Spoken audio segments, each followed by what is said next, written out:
Hey everyone, it's Jeannie from A1 Vacuum and Sewing, and I'm getting ready to finish off, where's the cover page? Kimberbell's Cuties February. My pieces are all stitched out. My binding, my borders, my corner blocks, everything's done. What you're going to need is, you need some moisture. So either use Best Press or you can just use the steam in your iron. I've got a great iron over here. I have two stations, like one where I work right next to my machine. And then I also have this huge cutting mat over here. I want to say it's 60 inches. So it covers my entire table. And I also have my other wool mat on top of it. And a rotating cutting mat to me is like so important. And I use the Martelli cutting mat, which I absolutely love. Comes with this cutting board. And ooh, how'd that get so dirty? So this is the rotating part that sits kind of below it. And it's velvety, so it doesn't move or shift. And you can kind of hear the like ball bearings in there that make it so amazing. And apparently, little pieces of thread can go underneath, probably because I moved this around. So let's just cover that up again, and we'll clean it next time. You're going to need an array of rulers. You definitely need a longer one to cut that long edge of that triangle. And then I have my big square one. This one is 12.5 by 12.5, and I'll also use some smaller square ones. So let's go ahead and get started. Okay, the first thing I like to do is cut apart and separate everything. I don't always cut them apart as I'm stitching. I like to do it from the back side because from the back side I can see the lines of my stitches and I can make sure I'm not too close to either block. So I'm just going to go ahead and cut these apart. You know, muslin's really nice. And don't do this if you're really close to the edge, but you can just rip it. This one, I'll just kind of cut here. I can use this last piece here for another hooping. So I have my little muslin bin. I'll just go ahead and toss it in there. And then these, do you see, like from the front side, you really can't tell how close you're going to be. But from the back side, you know, I'm going to cut right down the middle because there's only about a ½ an inch in between the two of these. So that's why it's kind of important. That outer stitch is going to be basically where you're going to be trimming, but you know, you might be in a little bit, out a little bit. Leave yourself a little bit of room. I'm not going to rip it because I don't want to distort that.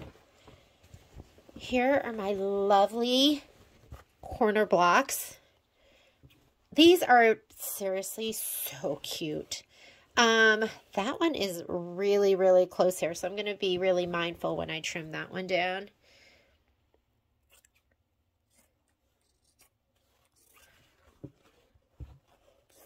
And we're also going to be mindful of the fact that there is vinyl on top of these. So we don't want to put too much heat on it.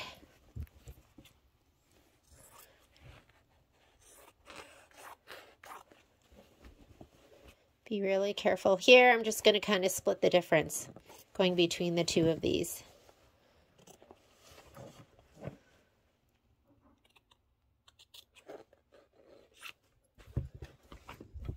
Same thing here.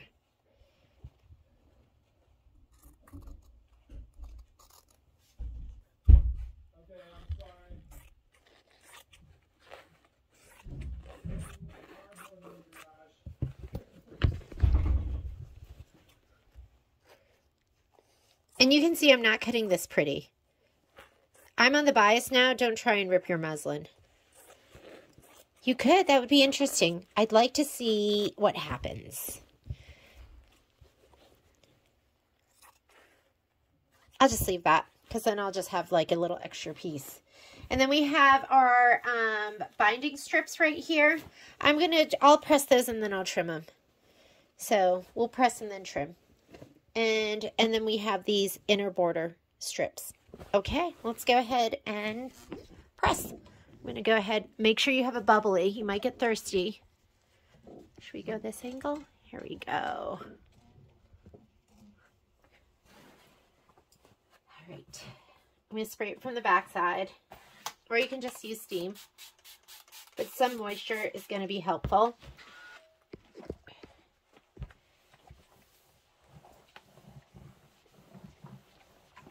I like to go one direction and then the other direction. And my whole goal is that they lay pretty flat, and then we'll trim. And if you could see my feet, I'm standing on my tippy toes right now because I use the weight of my body. Oh, and you might get steam behind the vinyl. Don't worry, that'll go away.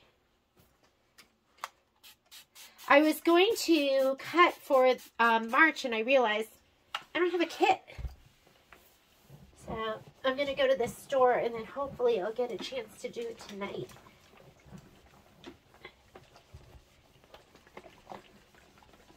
And you want to press into your wool mat because that helps push the embroidery in and spread the fabric so everything goes nice and flat. Because look at the difference between this and this once you press it. I don't know if you can see. Can you see? You can totally see, right? And then this. So the pressing part is really important if you want everything to look really great in the end. If you don't, I don't want to say your stuff's not going to look nice if you don't press it, but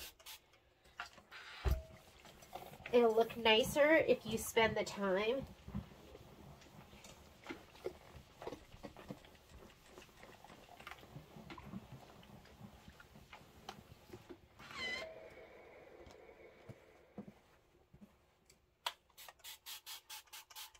Then we're going to trim, and then we'll sew it all together. We'll add our binding, our backing. We'll layer it all up. Do a little stitch in the ditch.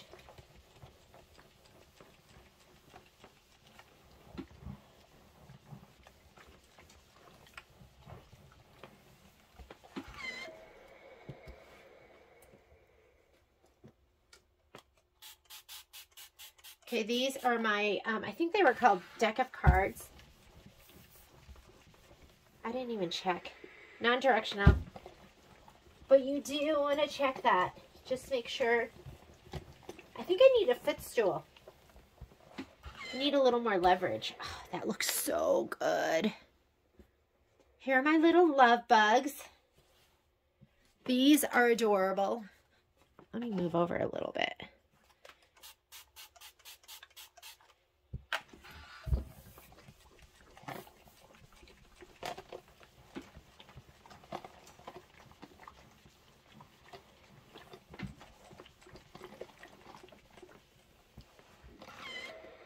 Then we'll trim those out.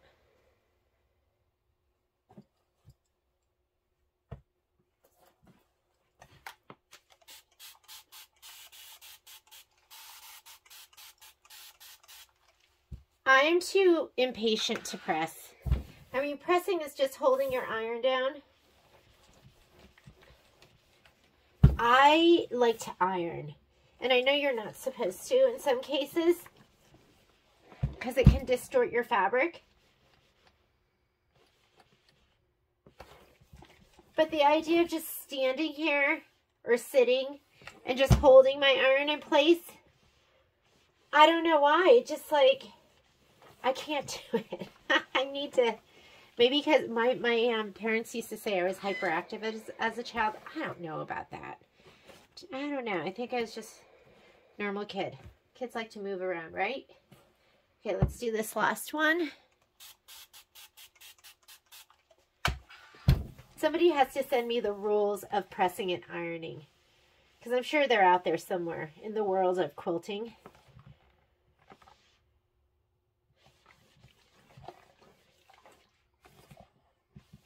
Did you see that? I tried to press a little more that time instead of ironing, back and forth. All right. These are my inners.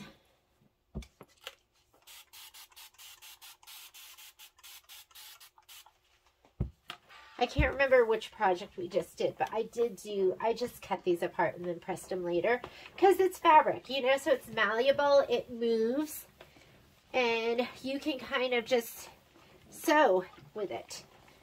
But normally I do like to press them. All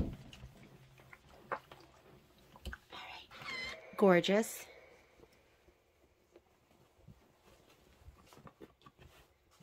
I know a lot of people watch these videos later and you sew with me. We're just like girlfriends sewing together for the afternoon. Whoops, I'm going to press it from the back side.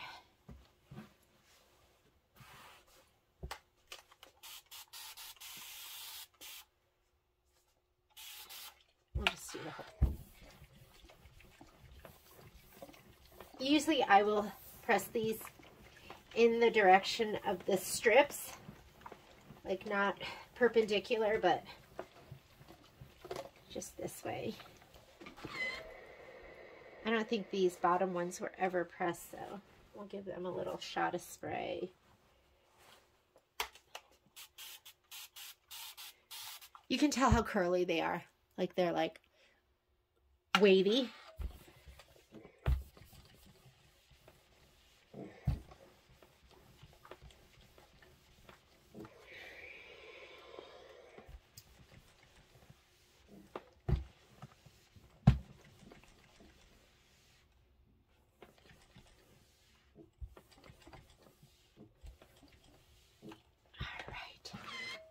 Okay, we are done with that.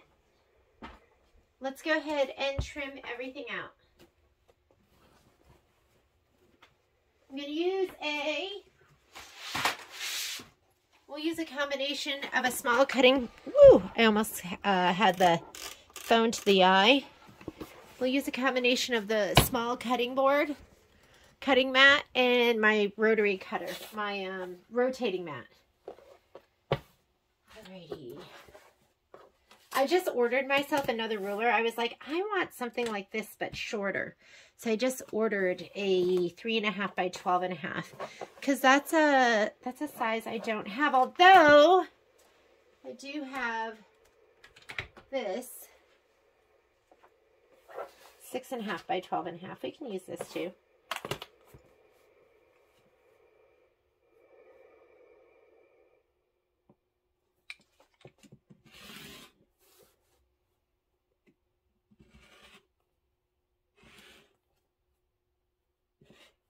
Sometimes the line of your fabric moves, so I might move my ruler.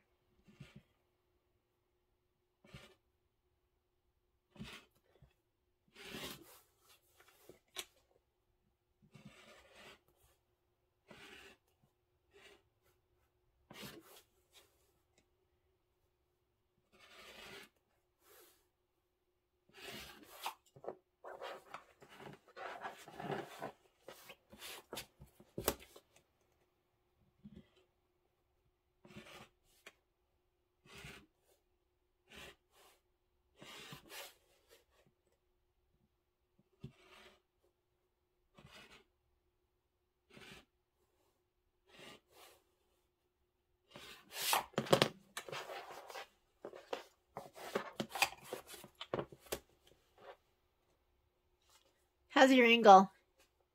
Am I blocking it?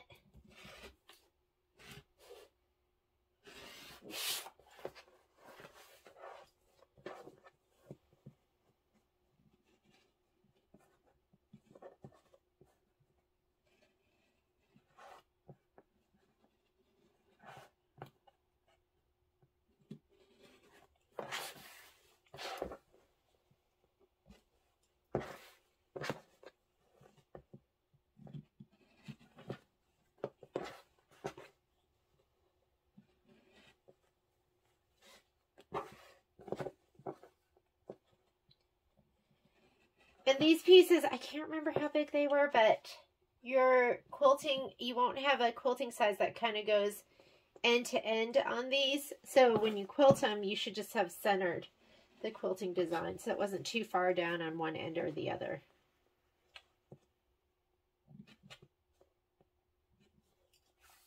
Okay, there are my 4 pieces.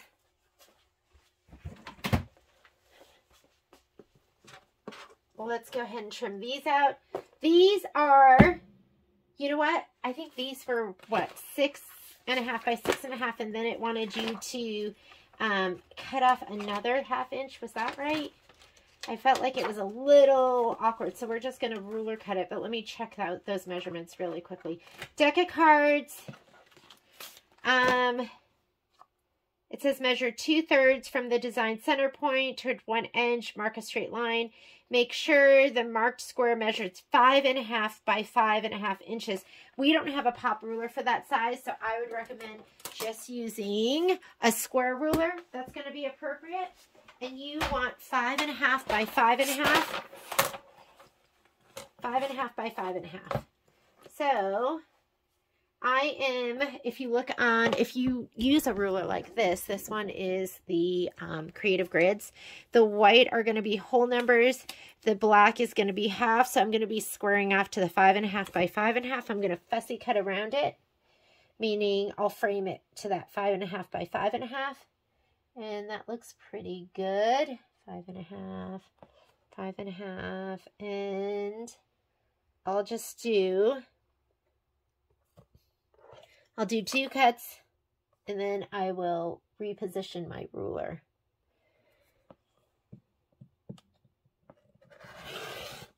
There's 1. Move the whole thing together. There's 2.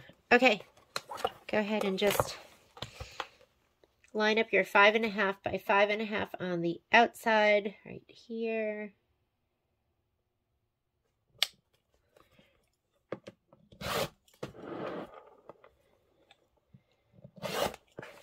We are done with that one. Let's go ahead and do the next. Looks so good, doesn't it? And the quilting with the little hearts, so sweet. Or you can buy your rulers. I have like the 4.5 by, I have the 2.5 by 2.5, the 4.5 by 4.5, and the 6.5 by 6.5.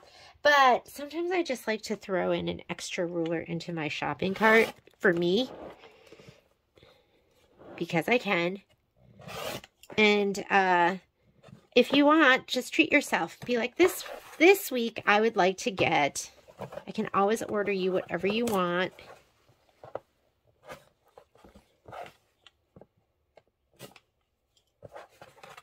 It's just nice reaching, just reaching to grab the best ruler for the job. If I had the 5.5 by 5.5, I wouldn't have to pick up my ruler. I would just be able to rotate on the mat for all the cuts. Oop.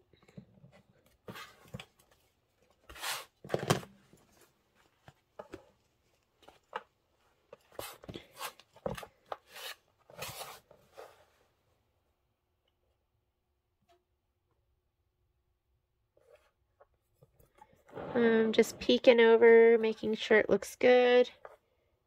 Far on this side. Okay, that looks good.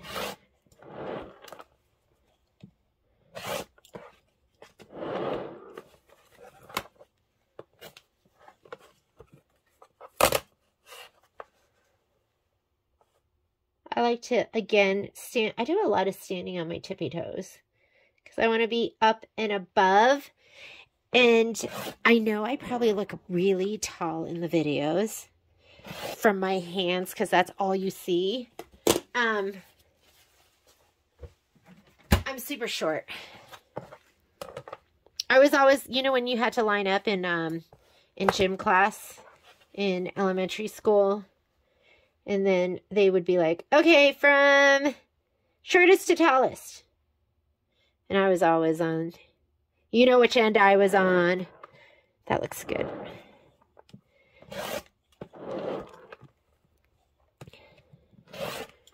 Does anyone watch? What is that show? Big World, Little People are, and I always thought it would be nice to, which wouldn't work in my house because Patrick's super tall. And I'm not quite that small that we would customize, but I always thought it would be great to, in the kitchen, have, like, kickouts, like, on the bottom of the drawers where I could kick out and, like, a stool would, or, like, a little step would come out, and that way I could stand on that and reach stuff. It's like my dream in my custom house, like the dream house that I would build if I won Mega Millions. That's what I would have. Where's my little itty bitty? My 2.5 by 2.5. I don't know where it is. So I'm just going to go ahead and rough cut this. And then we'll cut these down 2.5 by 2.5.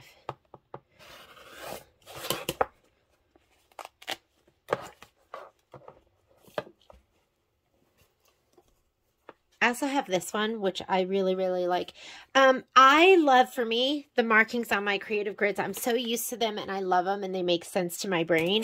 What I love about the Quilter Select rulers, they're gummy. On the creative grid rulers, you get these areas where it's abrasive and where it's like non-slip, non-skid. The entire back of the Quilter Selects are gummy. So they don't budge. And I love that. There are times where I really do want to nudge it, and it doesn't nudge as well as my creative grids. I love them both. They're like children. I love them for different reasons. And if your 2.5 by 2.5 inch block is not quite 2.5 by 2.5 inches, you're okay because you have the muslin behind it, so don't worry about it. So make sure you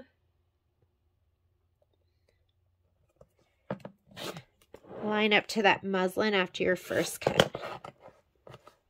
Oop, had a little thread there. It's like alfalfa's little hair sticking up. Okay, those are...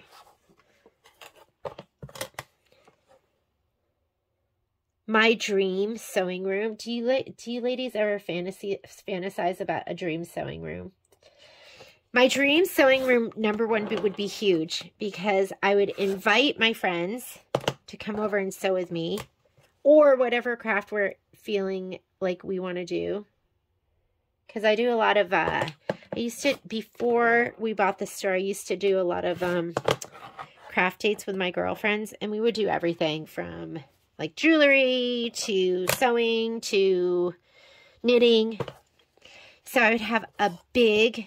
Well, I'd have a big fireplace because I don't know why I imagine being somewhere kind of cold when all is said and done.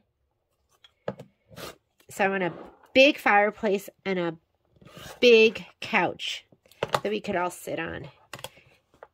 And then I would want almost like a classroom. I want like tables so lots of people could come sew. Maybe I would have it set up so 8 people could come at a time. Maybe I'll have to do retreats. And we need a kitchenette because what if we get hungry? So we need a kitchenette and no mini bar. I can't drink and sew or craft because I make mistakes. But we'll have plenty of sparkling water and lemonade. And, but then when it comes to actually sewing, I like my area compact. Because I like to like sit at my sewing machine, turn for my serger, turn for my other machine. I don't want to have to get up and walk across the room for stuff. Is that silly? Okay, with this, remember you have a, this is your center point, and then there was a little tip, but you're going to line up with, you have your other cut marks that you should have done in a different color. Mine are orange. So I'm going to line up like this so that I can have this center mark go right through here. So it's like shooting like an arrow. And then I'm going to line up my the edges of my ruler on those orange marks on the sides here. So right here and here. I'm going to line up the edges of my ruler with that. And this like an arrow going through that centering mark right there. I don't know if you can see that, but oh, that looks so good. Am I there? That looks great. And I'm checking that. Everything looks fantastic. I'm actually a little, oh no, that should work. There we go. Let's go here.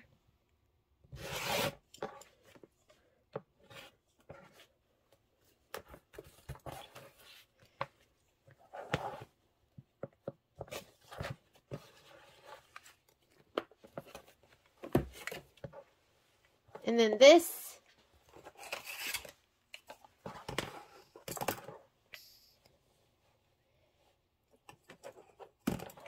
think I had this lined up. It's my 10-inch.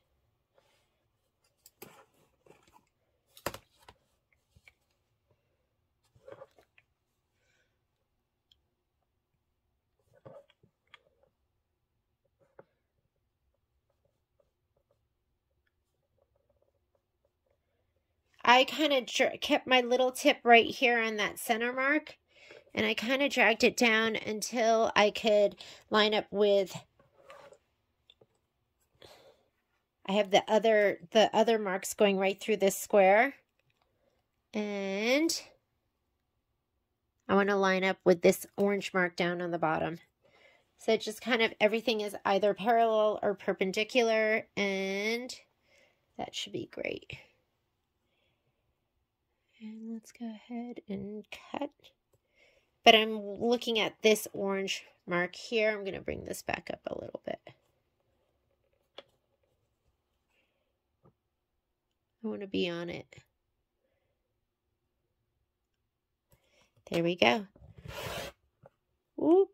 My ruler moved a little bit, but my rotary cutter did not. Okay. So I'm really paying attention to the orange marks. Orange, orange, orange, and that orange mark here. And I'm using these marks on my, what do you call this thing? On my cutting mat. I wonder if we lined it up like this, where it would go to. If that makes a difference at all. I guess it's the, 9.5 by 9.5, but I am off the tiniest bit. So I'm just going to use the marks that are stitched out. Okay, and just those orange ones. And everything will come together and it'll all be beautiful. Let's go ahead and do this one. Again, I'm going to go ahead and center this to that little mark there. And then I'm going to line up my ruler. And to the orange. That was stitched out.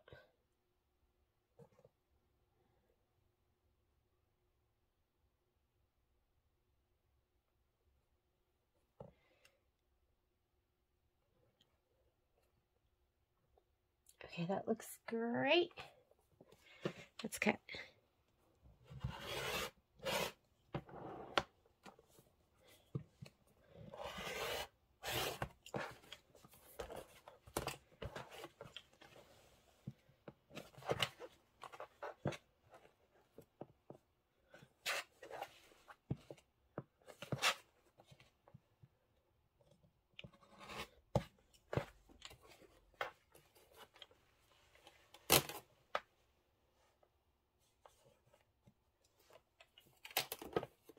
Kind of need a long ruler for this cut here.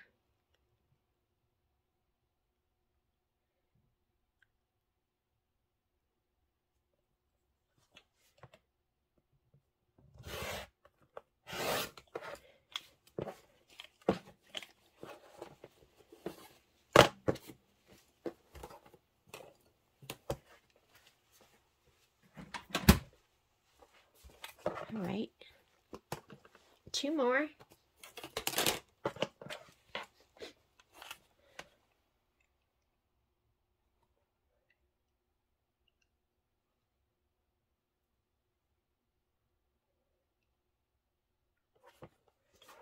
I'm going to move that up a little bit so I have more to cut on.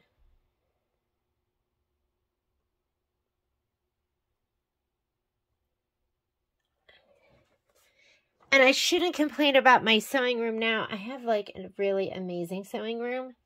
And the best thing about it is, would be, I guess, the machines I have in it. I do not want for anything. For me, the best, the just perfect sewing room is, I've got a long arm, a scan and cut. Does that look good? That looks pretty good. I feel like I need to be over here more.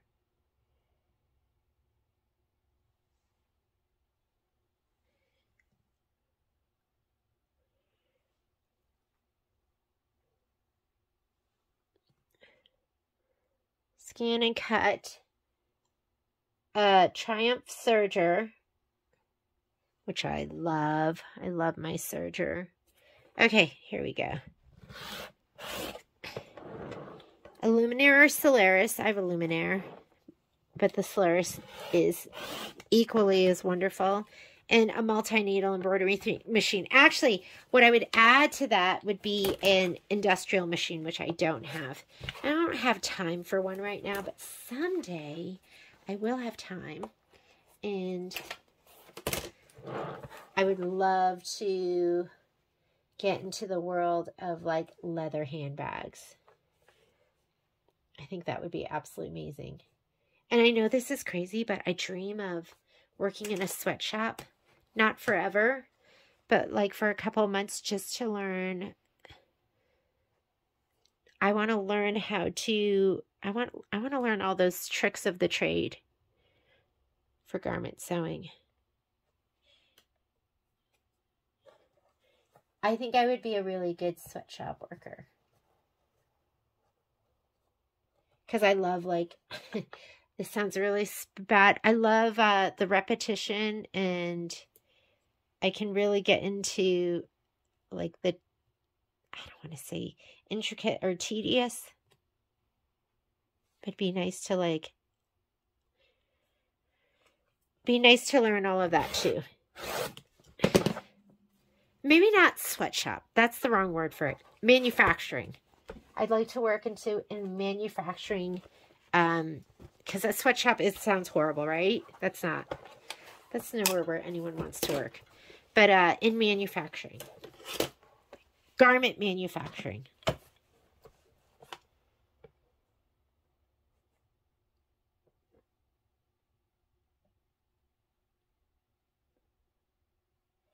All right, that one lined up a lot better than the last one.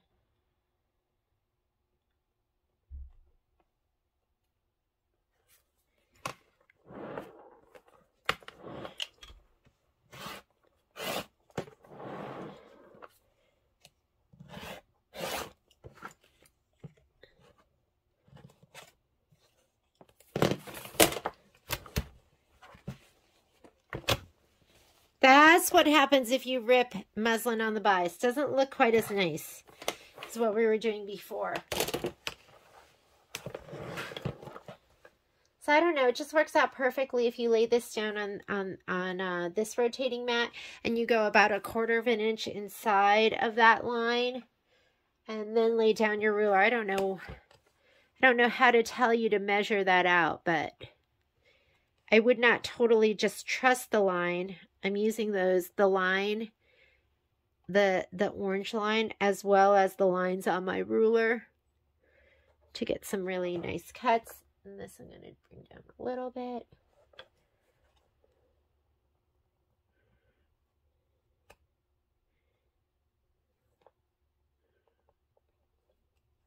Still need to bring it down a little bit more.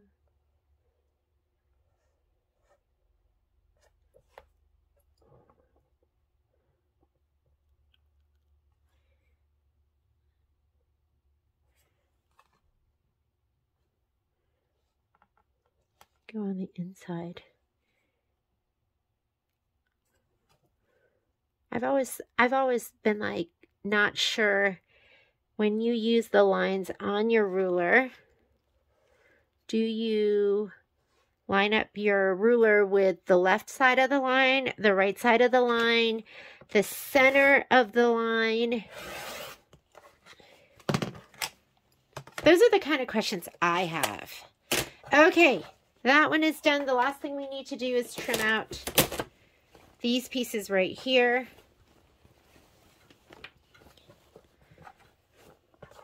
And we're going to get ready to do the next sew-along. I think the next sew-along for Cuties is, what, not this week, but the following week? So I need to get on it, right? And do that prep video and...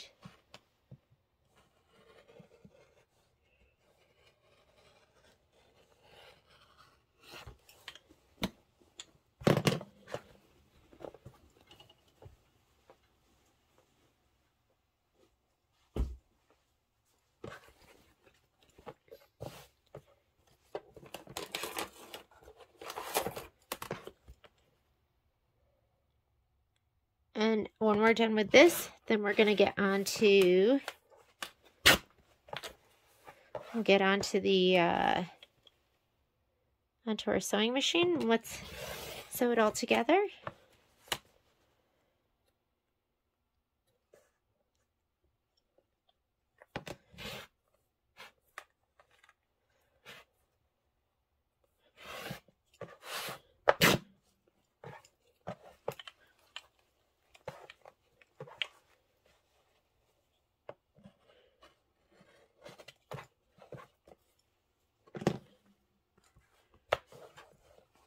Gorgeous. You could flip these all back and just trim them all at once. Flip it back.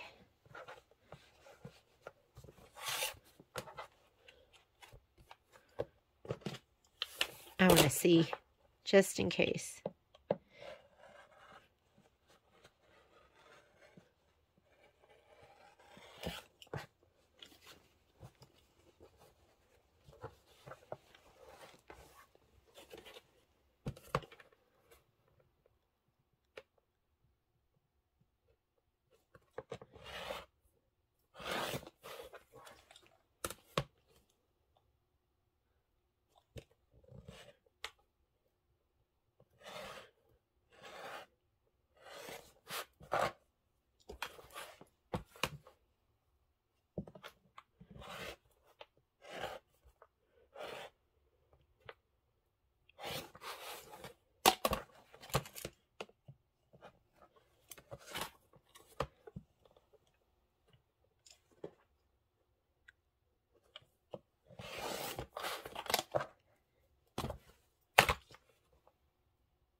All right. Guess what? We are totally trimmed out. Let's go to the machine and let's start sewing. I'm just going to be using Deco Bob in my upper and whatever bobbin I have in, which is probably going to be, you know what? This is actually a good time where I start using just leftover bobbins. And an 8012 Microtex needle or a 9014 Microtex needle or a top stitch needle. Those are the ones I like to use to like put stuff like this all together. And my walking foot with the 1/4 inch sew. So I'll see you over at the machine. Okay, I'm going to go ahead and go to the sewing portion of my machine. I have my 1/4 inch walking foot on here with, actually, I have my stitch in the ditch. So hang on a second. Let me switch that out to my 1/4 inch.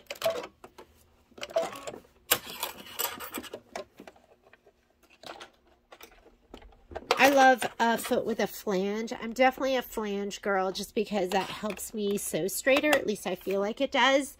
But you can use whatever you want. And in my upper, I'm just going to go ahead and use this. I use Deco Bob. Deco Bob's an 80 weight thread. And so it's a cottonized polyester. So I think that means that it's polyester wrapped in cotton. I could be wrong. I feel like that's what I heard somewhere, so that's kind of what I say. And it's skinny. It's like, width-wise, it's half the width of what you're normally sewing with, like an 80 weight or a 50 weight. But it has the strength of a 40 weight, which is nice. And then your seams are less bulky. I'm going to leave mine at 2.5 millimeters. Sometimes I'll go up to a 3 just because now you're going through layers. But I do like my stitch to be kind of a little bit tighter. See, I'm trying to get my filming arm not to fly up on me. There we go. Let's try that. And I'm just going to focus on having this squiggly stripe in the left corner of my block. So also these two together like this, and then I'll add 2 to the top and I'll put them on like this. But you could do it any way you want. If you want to kind of rotate them, if you look at the picture, and that could be nice too. In the picture, they have theirs with the center. Let me turn to the picture of this block. They have theirs because we'll be on point. So they're at the bottom of each one of them. But if you want to turn them some way, you can. So if you want them, we're going to sew it like this, but then it'll be turned. Okay, so I'm going to go ahead and put these two together. Looks like I just have a gray thread in my bobbin. I'm just going to leave that.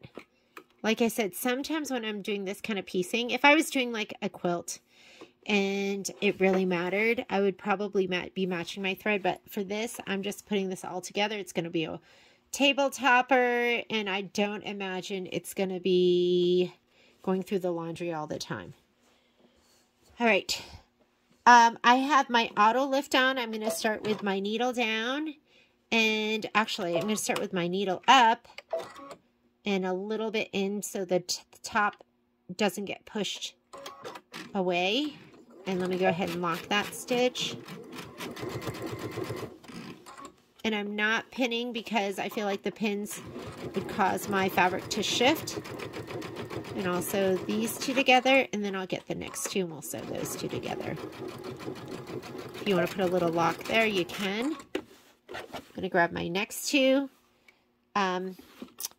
Squiggles, bottom left.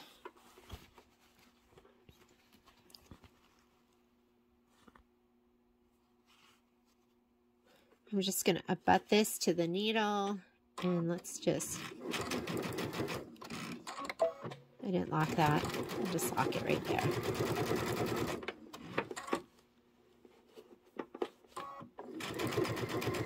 Heat up your iron. We're going to press these and then we'll sew them together.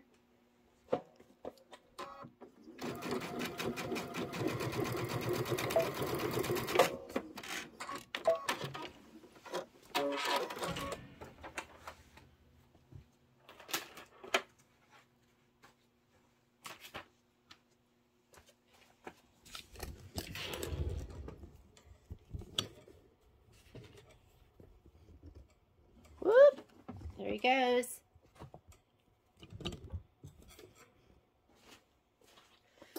Here's my cutting gizmo. I use that anytime I'm chain piecing just to cut my pieces apart. I want my best press, my clapper, my iron. So I'm going to go ahead and open these seams. You could give it a little finger press if you want. You could just give it a little finger press. And best press it, and let's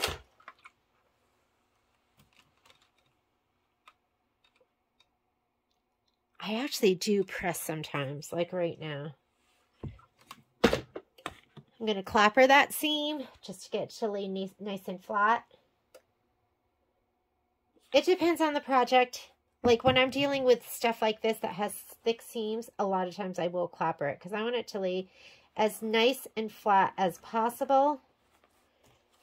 A lot of times I'll press it first, then best press it, but I'm going to save us some time. We're just going to finger press, best press, and then clapper.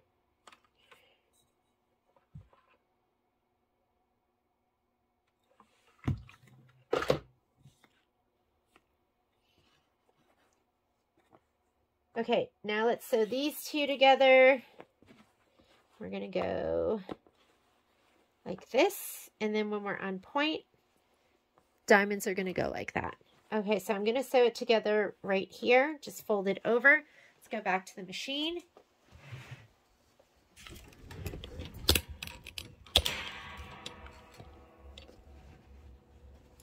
We're going to make sure we match up these center seams. And this is when I will sometimes clip, but I'm just going to hold it there.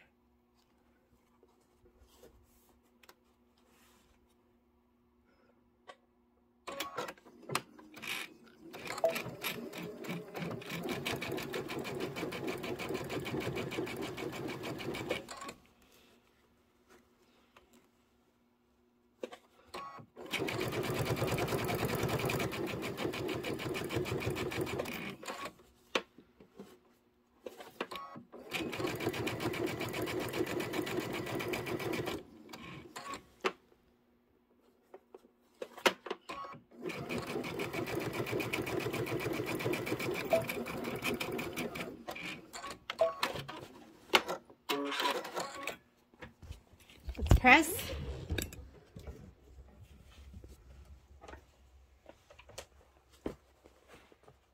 Ooh, that's perfect. If it's way off, unstitch, redo it. Unless you don't care. And then do whatever you want.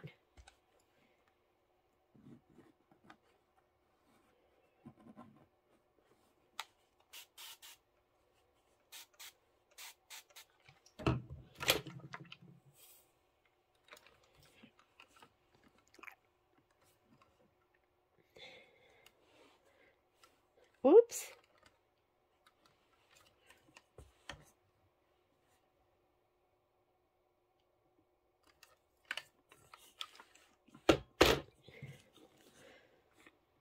All right, now we're going to sew on the inner border pieces. Those should be your little taupe pieces. You have two shorter ones.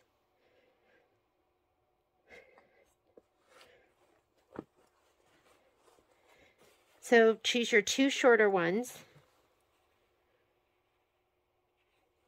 Sew those on first, left and right side. Let's go ahead and do that, and then we'll sew the other ones on. That seam looks pretty far in. I'm going to look and see if there is one that is, yeah, that does look pretty far in. I'm going to look and see if there's one that's a little bit skinnier than the other, and that's the one I would lay next to this, because you want that to be encased, and I'm not positive it's going to be encased with that 1/4 inch. I don't remember that with the other one. So let's go ahead and put that on. We're going to sew those on. And you know what? Just because I don't feel like dealing with it later, I'm going to take out that basting stitch. So to take out that basting stitch, the easiest thing I think to do is to cut it from the front and the back. And then when you go to pull it up, if you cut it from the front and the back, you can just lift up. And then I have this. Let me go ahead and cut this. But now I don't have to worry about encasing that. Oops. I should use a regular seam ripper. But you do, if you want to do this, because it pulls that bobbin thread up, you do have to cut the bobbin thread in the back too.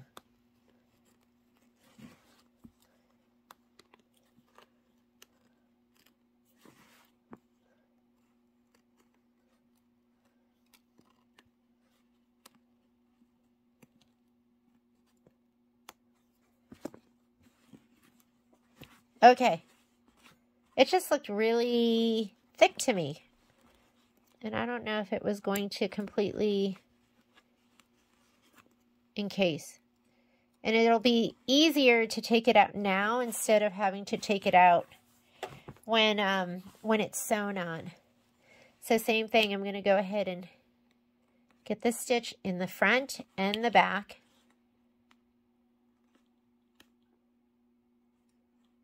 And then once you do that, you can pull up on the front stitch. It'll pull that bobbin thread to the front, and you can just go ahead and cut that bobbin thread. And it's easier to me than like having to take the tip of the seam ripper and put it underneath each one of those stitches.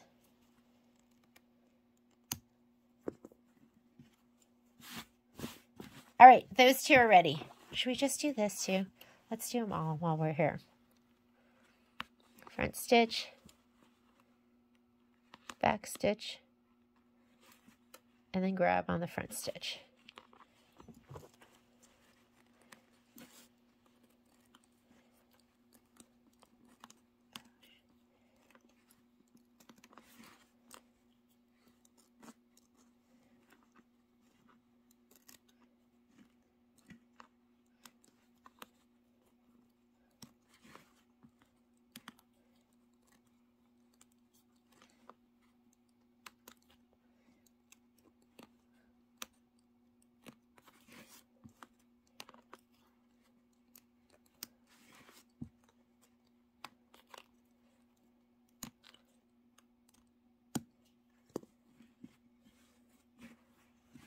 And then if you have your Pam, this picks up all of those like little threads, and we can just clean everything off and it'll pull off all the little threads. This is I found this because around Christmas time I was looking for stuff to get for the store, and so I looked up, you know, best sellers, and it was on everyone's bestseller list. So if it's on everyone's bestseller list, it must be for a reason. And now I know why. Because I'll use it to clean stuff up.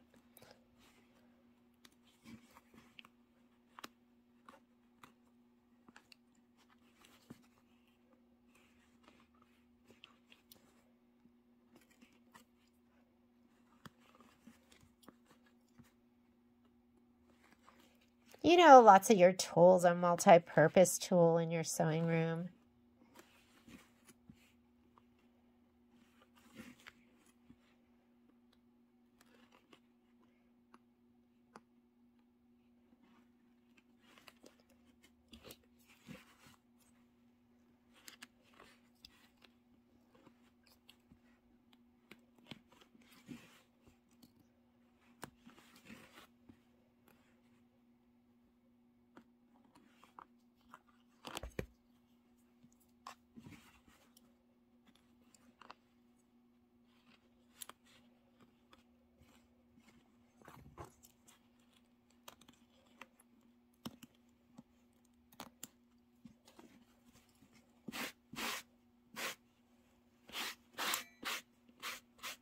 All right, now we're ready.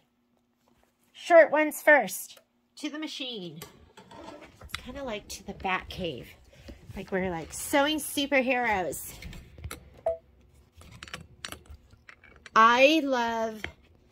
Sometimes I love projects right when I see them, and sometimes I don't. And with Kimberbell, sometimes I don't. I don't know if there's really ever been a project that I've stitched out. Like I stitch them out and I'm like, oh my God, I just absolutely love it. So 9 out of 10 times, I just absolutely love every single project once it's stitched out. Some projects I see and from the start, I go, I want to stitch that. That is going to be so cute. And this was the table topper that I was like, I love that table topper. I just love the colors. I love the conversation hearts. I just love everything about this one. Sideways. January's. Once I stitched that one out, I was in love. I gotta say, I love, love, love, love the one where I pick the fabrics the most.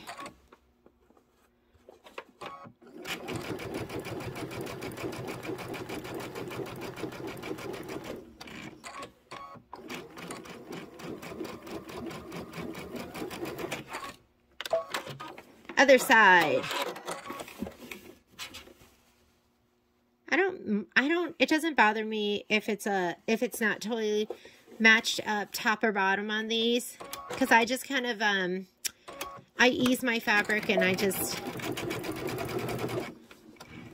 just make sure that everything comes together right in the end.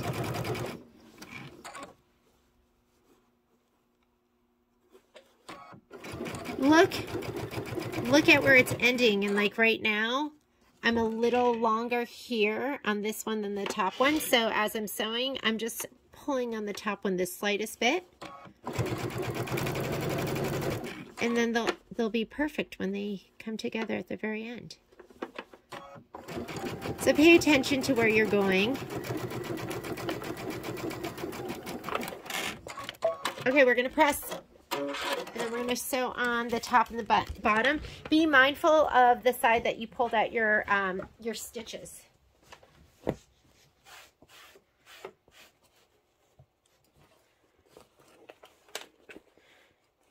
And you can set the seam first.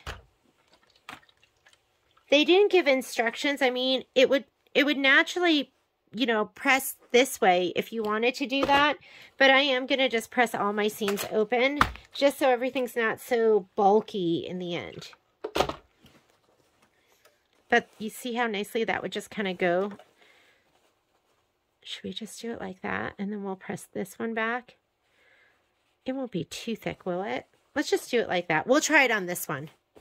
A lot of times I will press my seams open. This I'm going to just press back.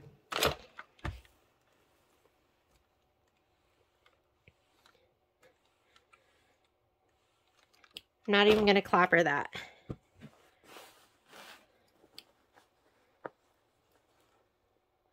And I'm so glad we pulled those stitches out prior, because I hate to be pulling them out.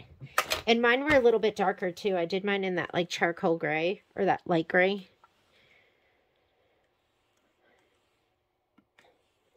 Pressing it back if you're going to stitch in the ditch is always safer too. If you're pressing your seam open and stitching in the ditch, then you run the risk of that needle cutting those threads as you're doing that. Okay, let's go ahead and we're going to attach the two longer pieces. And again, pay attention to where you remove those stitches. Then we're going to put on our corner pieces. Is it time for corner after that? Yeah, I think so, right? Okay, I'm going to line it up. Line it up.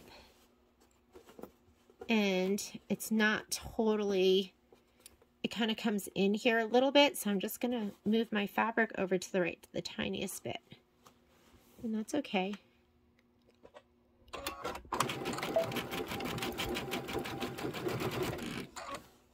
I'm going to be a little short on the end with my top, so I'm going to give it a little tug just to make him a little longer. I'm going to ease him.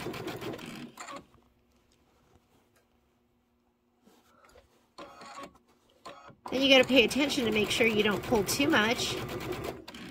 And you don't want to be too aggressive about it. I always think if you have one piece that's shorter than the other, that it's always easier to have it on the top. For some reason, it's easier to pull that fabric on the top than the bottom. And you never want to pull it so much that you're fighting your feed dogs.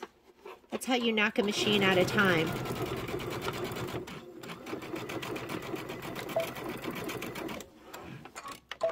Next side. Line it up.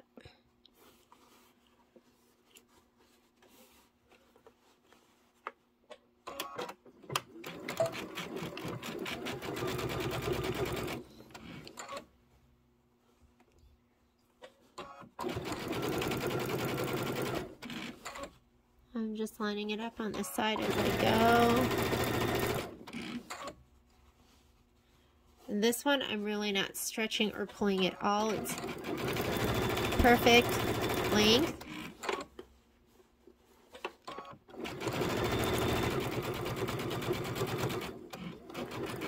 Give it a little locking stitch. And let's press. I'm going to set the seam by giving it a little press, and then I'll fold it back. I mean, this is way easier than pressing it open too.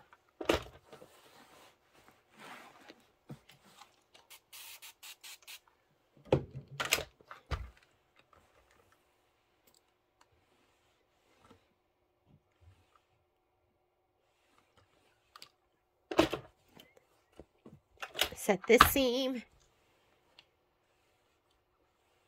That just relaxes your thread. Finger press.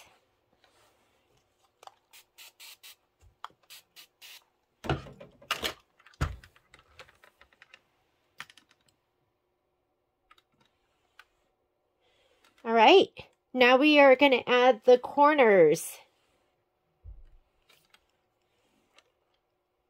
Next. Oh my goodness, those are so cute. Okay, we're going to put these on next. You're just going to go ahead and I would just line up the little tip here with the seam. Kind of edge it on back and just make sure you're lined up with the raw edge the best you can be. And I might just clip mine in place. Clip, clip, clip. Okay, so let's do that one, and I'm going to do this one.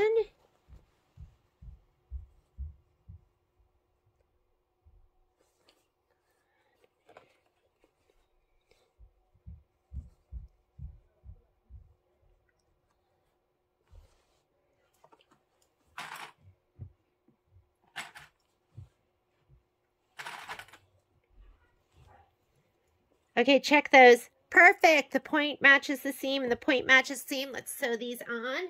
And then we'll do the other two. This is so much fun.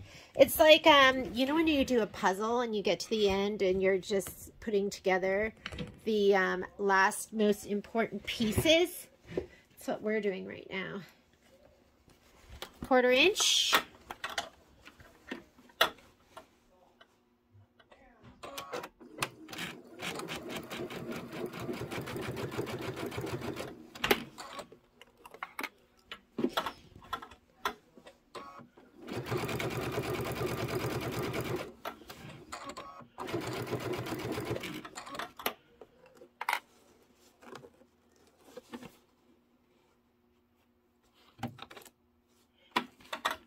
Part of me is going, was I on the seam?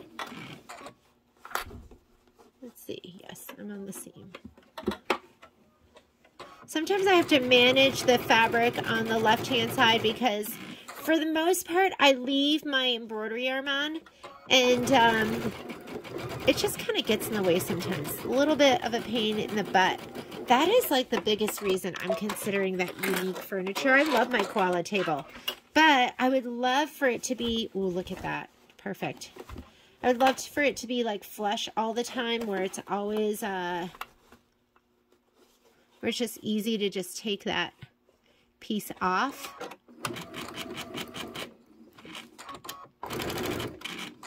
Why does he not want to feed? There we go.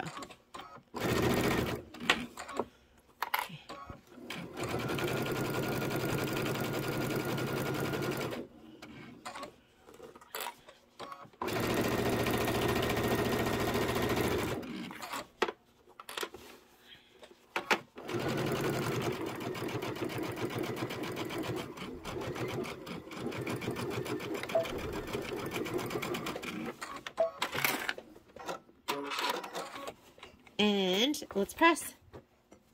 And we'll put the other ones on. It's looking so good. Okay, set your seam. And we'll just press these back and see how that works. Let me see. Oh, and you know what? Look it. There's that horrible seam. And I left it there. I feel like this one doesn't go and lay back as easily, which makes me go, I might open up. I'm actually going to rip out these outer basting stitches too because I don't want to see them. So just give me a sec. I'll be right back. Okay, so I went ahead and, oh, I forgot to do one. Be right back. Okay, now I'm ready. So what I'm going to do is I'm actually going to press these seams open because I think they're going to lay better that way. We'll just do it kind of case by case, right? So I'm going to go ahead and give this a little press open.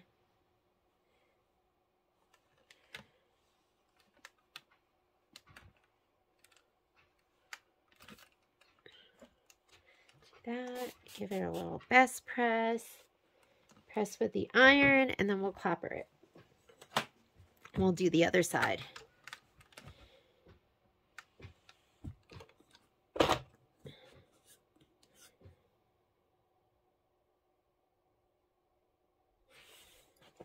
Look at that. Look at that compared to that.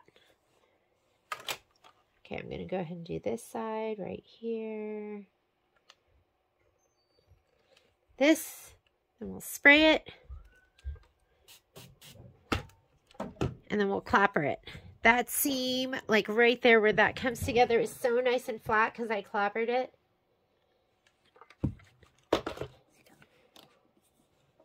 And let's do the other side. Then we'll sew on the other corners.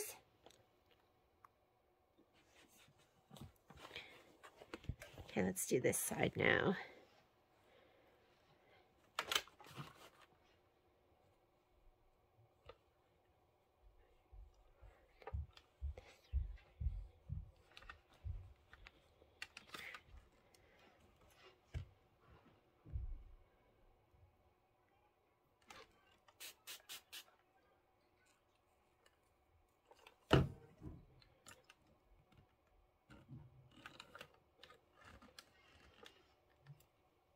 And clapper.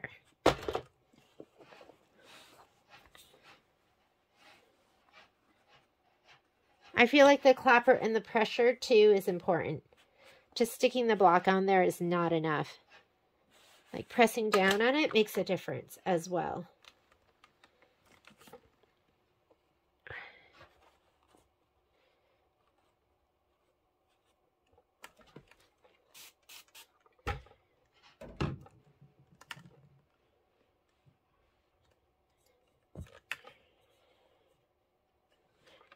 Okay, we're going to clapper it. I don't know why this seam wasn't totally flat.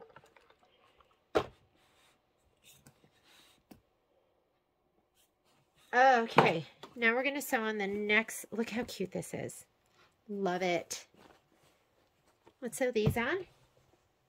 Grab my clips. And we're going to center, whoops, right side to right side. Hello. Usually I don't make mistakes like that until like the evening when it's like 2 a.m. I'm trying to get a project done and I'm super tired. And then that is the powers that be telling me to go to bed. Okay. Let's go ahead and do this side. Right side to right side.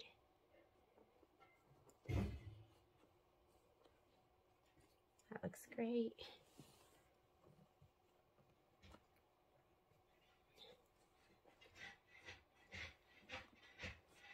Okay. I don't know if you hear that outside, but Patrick is trying to break the ice. It's been so cold in Reno. Like 15 degrees, 18 degrees when we're getting up. I know that's nothing compared to where some of you are, where you have like, you know, below 0.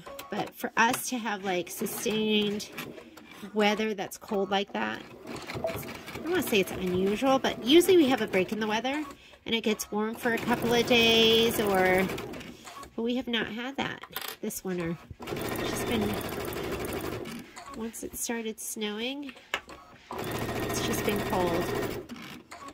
I like it for the ski season because my family all skis.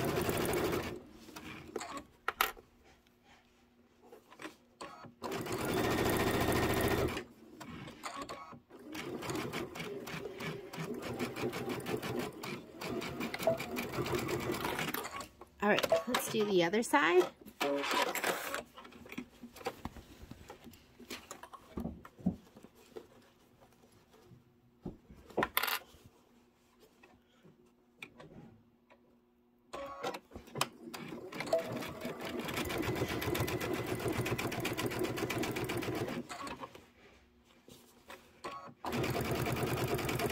Patrick is so good at doing his husbandly duties.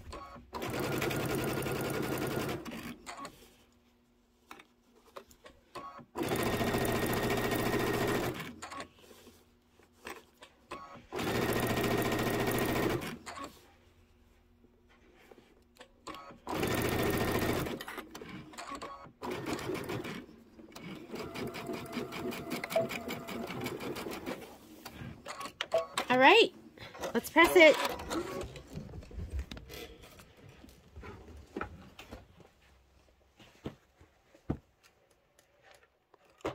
Whoop.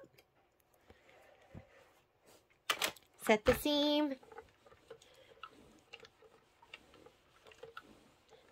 It's going to be really thick in that corner. So we might just trim off some of those threads. It's okay to do that. I'm going to kind of press him open and see what we have here.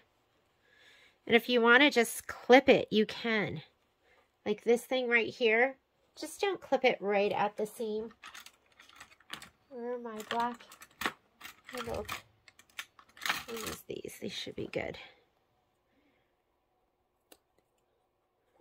You know, just so it's not so bulky, you can clip it there.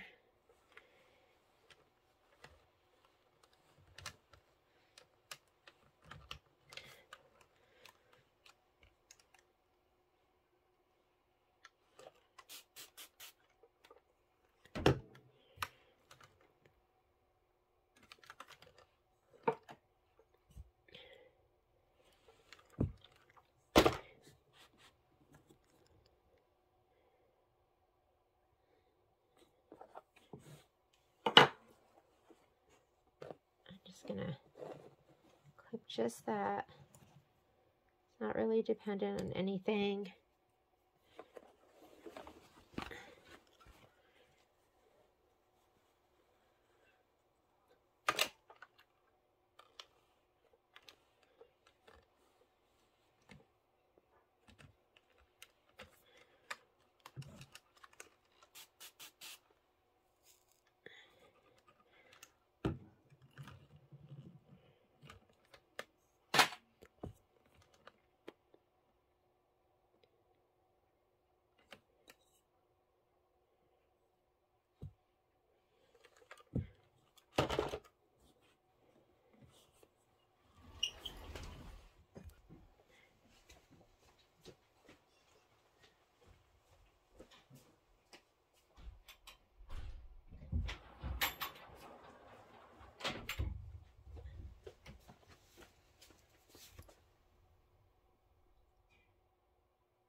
Oh, sorry.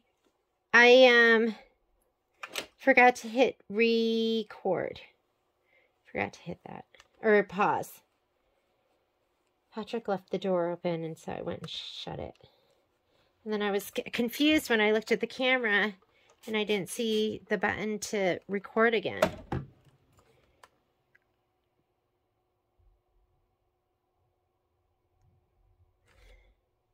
Get into your Zen place.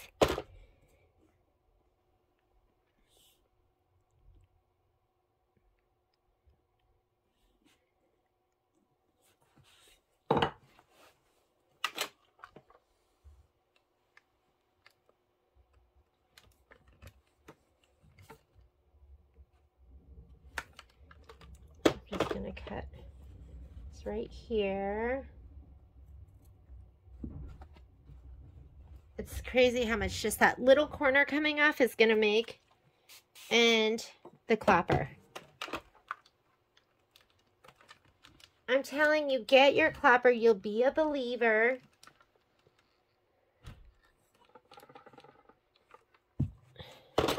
This feels like no big deal right here. Once you clapper it.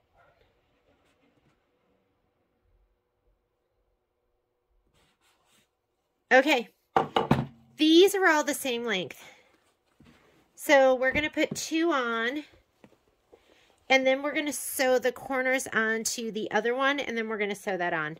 So I'm going to go ahead and lay this down. And let's go ahead and sew that on here and here. Let's go to the machine.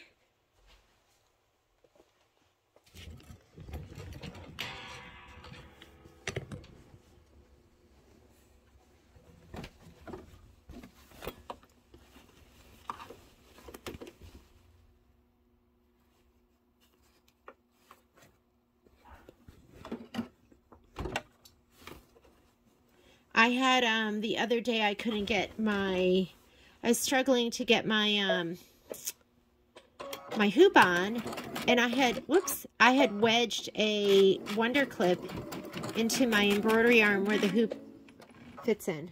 I think that we're okay. Let's see what.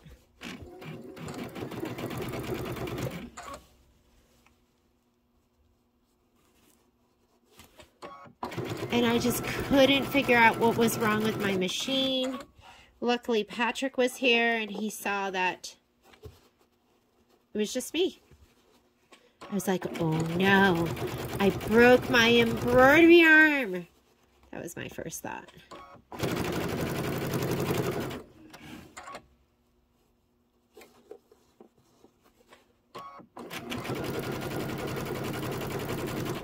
For me, when something like that happens, I immediately start to panic. And Patrick just comes over. He's got such a good eye. Sometimes people will come into the store and their threader won't work. And he just looks and he can tell the needle's bent. Like, my eyes are not that good.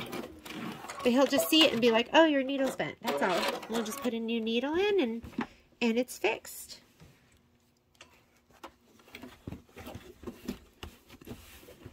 Okay, let's do this side. When we put the corner blocks on, we have to be mindful about matching up those seams. But for this is super easy. Easy stuff. And then we're going to be ready to layer.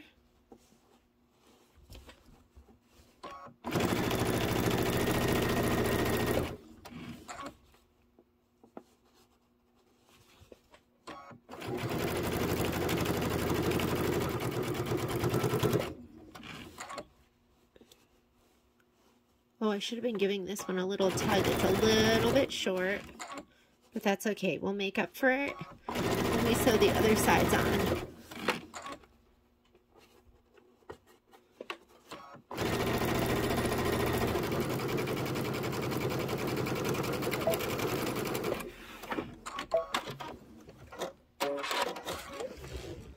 Let's see how we do over here.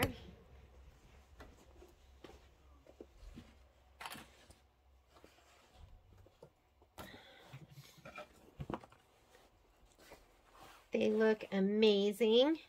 The corners, the tips, everything. This one is coming together like a dream. I'm going to flip it back and feel it. See how it feels. Feels good. I'm just going to go ahead and we're not going to press these seams open. We're just going to press them back. Watch out for your vinyl. I mean, if you were to hold the iron down on that vinyl for a long period of time, I think it would melt. I've never done it. But if you put it on there really quick, it just makes it kind of soft. And if you feel like you're not going to be able to avoid the vinyl, you could use like a little press cloth or something like that too. All right, let's do this side. We're going to just set the seam and then we'll fold it back and press it.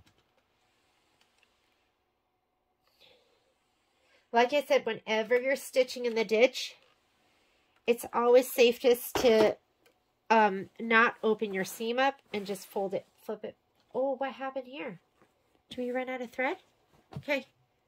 That is not on there for some reason. And you know what? That's okay. While we're at it, I'm going to go ahead and I'm going to sew my cornerstones onto this.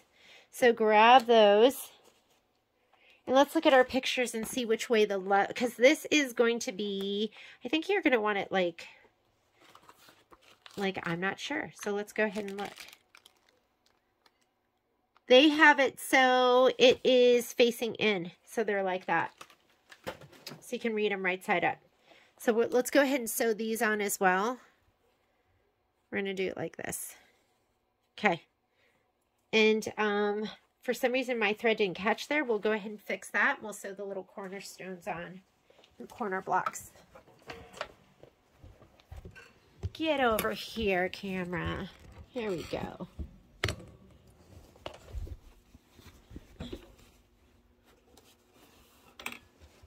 It did tell me to rethread, but at that point, it'd been catching, so I didn't even know what my machine was talking about. I was like, what are you talking about, machine?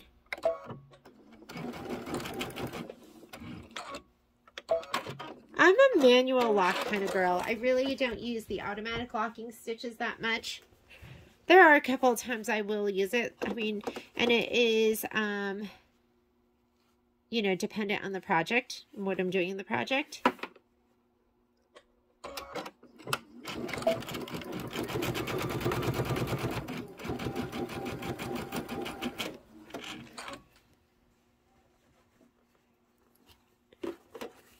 I'm sewing them all on like that.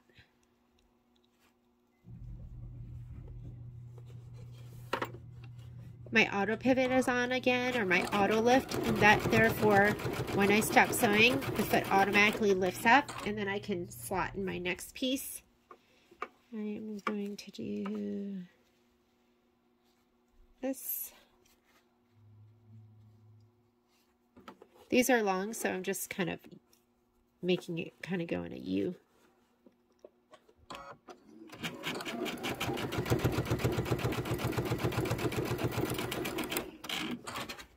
And this one, last one.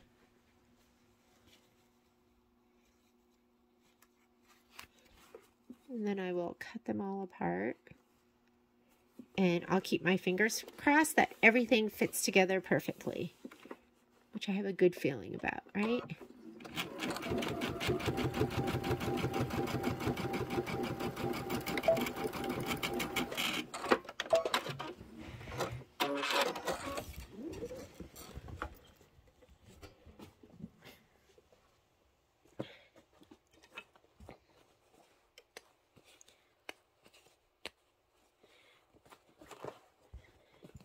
And this one should be good now.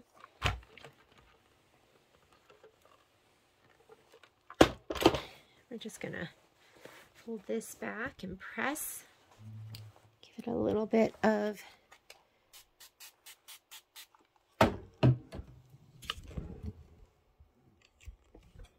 so you can see it better.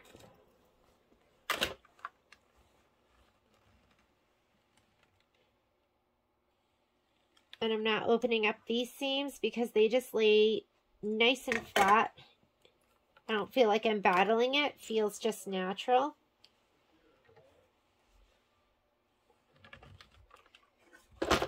So here's the seam, and I'm just pressing it back on top of it. Okay, let's go ahead and open up these seams first.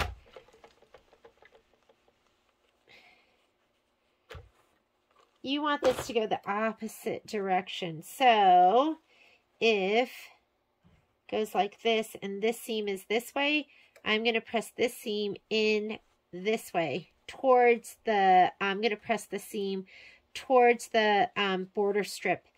And that way when we go to sew these together, one goes to the left and one goes to the right. Okay?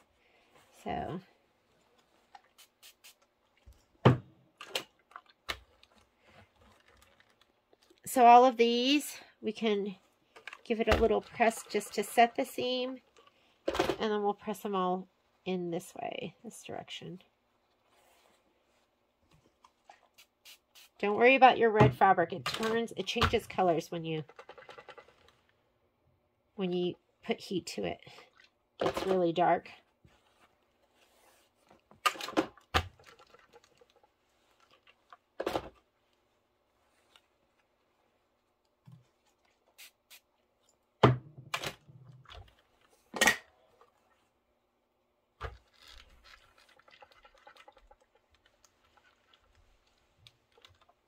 And the last one, did that.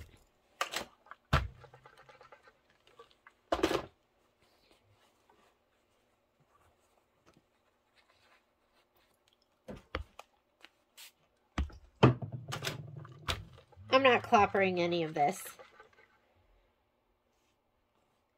All right. We're going to go ahead and add these. It says Love Bug. They're both facing up. I'm going to lay it down, and I'm going to be mindful of these seams right here. And I'm just going to lift up, lay it down, and we'll clip. I'm just going to check it just to make sure it's totally lined up, and it is. Go ahead and clip on either side. You're going to have to ease it through here in case it's not the same length. And look, this is much, do you see how that's much shorter? So I'm going to go ahead and just pull it as we go, and it'll even out. Let me go ahead and line this up. Probably had a 1/4 inch there that I wasn't taking into account. Let's see. That's not that bad. Just a little nudge. Okay, I'm going to take this over here.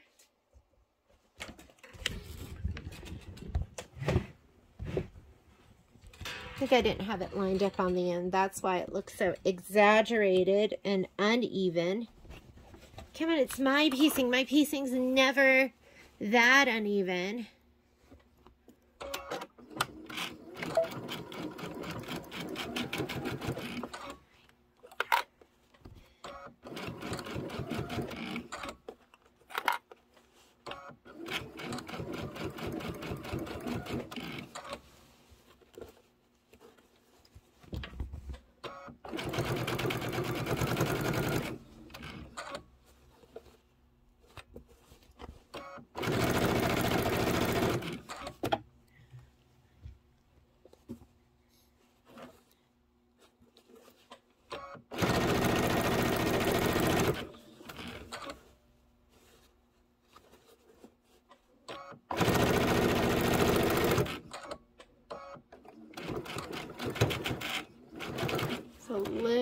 like right there.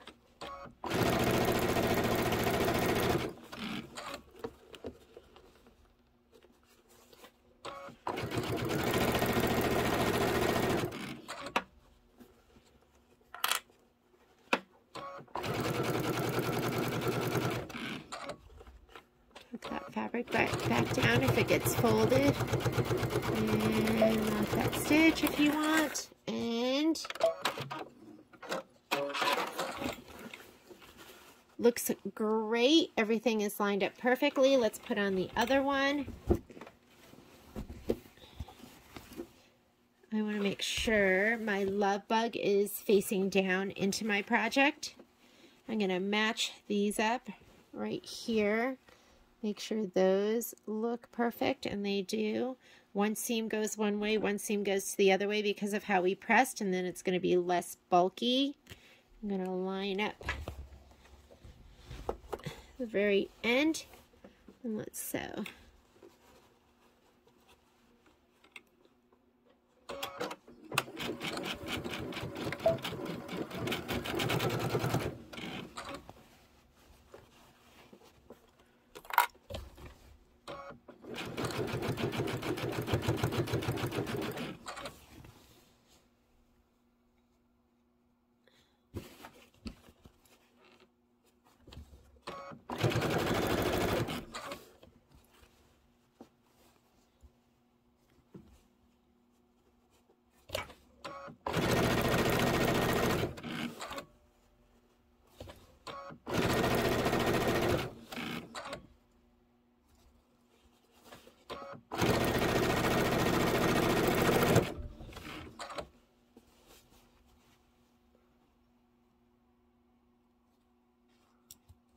I am clipping that other seam where the other love bug is, just making sure everything fits. This should all be perfect.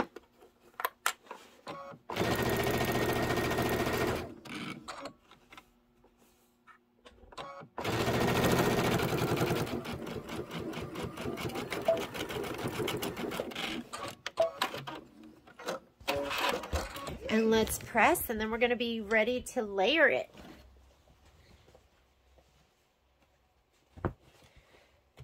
Okay, looks really, really good. I'm just going to press it to set the seam.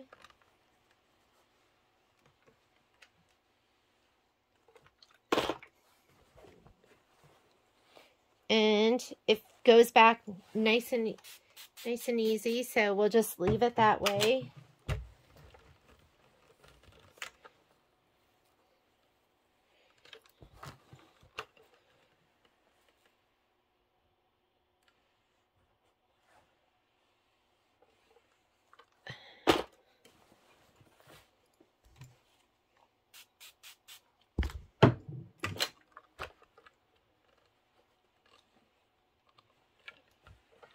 That might be a little thick sewing through when we're stitching in the ditch. I would definitely recommend a 90/16 needle and not just an 80/12 needle. If you use an 80/12, I see a possible needle break in your future.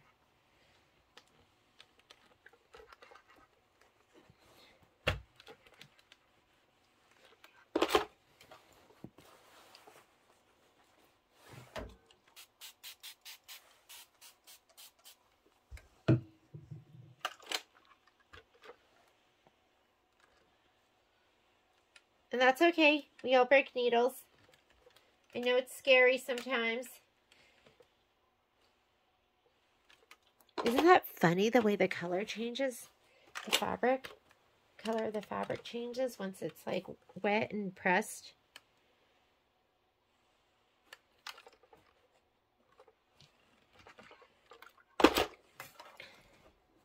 We're finished with the top. Let's go ahead and layer it. So I'm just going to layer this with my batting and some backing. I did my backing already. Here it is. Look how cute this is.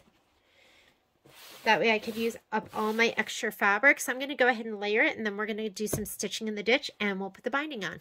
Okay, so I am ready to stitch in the ditch. I'm going to be using monopoly, and I buy it on the big cone just because every time I stitch in the ditch, I use this. And sometimes I can put this on my long arm too. So this is, not all monopoly is created equal. This is superior monopoly. We sell it on, in the big spool, and we sell it on the cone, we sell it on the cone, and then we sell it on the spool. As far as thread, I'm just going to look for a color that's going to look really pretty with this. And look at that. I have the most perfect bobbin, and it just happens to be variegated, which is my favorite. So I'm going to pull this out. This is probably, if I were to guess, this is going to be Tootie, because we carry variegated confetti and Tootie made by Wonderful in the store. So I'm going to use this. It's going to be perfect on the back. I'm layered my top, my batting, and my background fabric, and I gave it a little bit of a press. And if you want to spray base, you could spray base. I kind of just will start in the middle, and I just, will gently tug on my fabric from the back side as I go, just to make sure everything is laying nice and flat. I'm going to start with this. I'm going to start right here, and I will stitch on the inside of this and come up here, and then I'll stitch on the outside, and then I'm just going to stitch on the inside of this. So I'm not going to go crazy, and if I feel like it, maybe I'll sew this. The problem with sewing this is you don't have a good way of getting back. I could do that, right? Yeah, because that'll all be done, so we could do that. All right, let's go ahead and get started. Monopoly, I love you. I am going to leave this on a straight center stitch instead of using that 1/4 inch flange. Now I'm going to switch to my stitch in the ditch, which has a flange that goes right down the center, and it's a magical foot. It will make all your dreams come true, and all of your stitches will be in the ditch. And I know my foot. My foot's kind of like a good friend. And I know that my flange is 0.25 too far over to the left. So when I sew with it, I use my LR shift, which is my left-right needle shift. If you don't have that, you might just have your width where you can shift it. And I do 1 click. So my needle is not right in line with my flange. My flange on this foot is just the smidge this way. So I'm going to take, is it this way? Or this way. So I'm going to take my needle and I'm going to move it 1 click to the right. I'm going to show you how I do that. So right here, 3.5 is 1/2 millimeters, which is how big the hole is in my foot. I'm just going to hit it plus, and it's going to move it 3.75. So it moved it over 0.25 millimeter to the right, which is like, I know it's nothing, but it makes all the difference when I'm stitching in the ditch. So right now I have my deco bob in there. I'm going to go ahead and take that out. And I'm going to put in my monopoly. I've found lately that my monopoly does not want to thread with my threader. So I've had to thread it manually. Maybe I need a new needle. That could be it.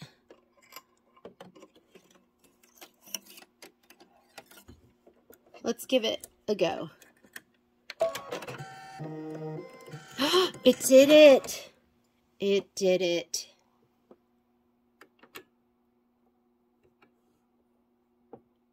And monopoly is like fishing line. It's hard to see. You are going to have a tough time seeing it. If I wasn't lazy, I would drop my table down, my machine down into my table, but I am lazy. So I'm going to just grin and bear the embroidery arm being there on the side and getting in my way, which it will get in my way. Okay, let's go ahead, and I'm going to start over here. And I like to hand roll my needle down in the very beginning. There we go. And let's go ahead and stitch in the ditch. I know you don't have a head-on angle with me, but it's hard for me to stitch in the ditch when the camera is like right, it was blocking my view. But my focus is right on this flange and that it is staying bedded down in that seam. And when I'm not stitching in the ditch, when you're out of the ditch, I feel like you can hear it. It's like thunk, thunk, thunk, thunk, thunk. Because there's less resistance. Is that what it is? When you're going right down in that seam, as opposed to going through fabric on the side. Okay, I have my multi-purpose foot set up to do one stitch. So I'm heel tapping it, so it'll just go one more stitch and I can get right to that corner, which I think I'm at. And let's go ahead and we're gonna sew down this seam next.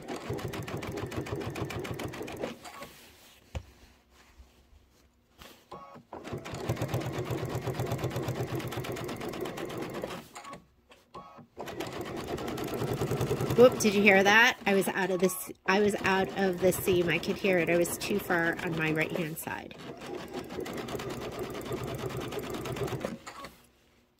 And stitch length, which I forgot to extend. I like to do this at a 3.0. I was at a 2.5. I'm heel tap. And I'm going to peek under there. I'm going to heel tap again. There we go. That was good. I have my auto lift on. And my auto lift is going to, when I get to those corners, it's going to allow me to just, the foot to come up.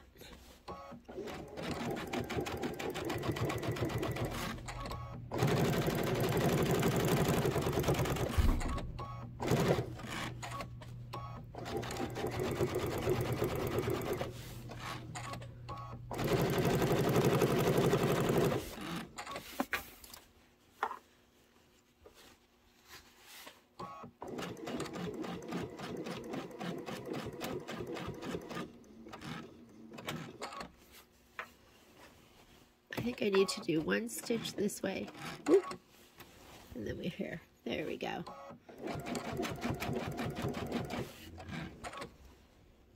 Oh, it looks so beautiful on the back.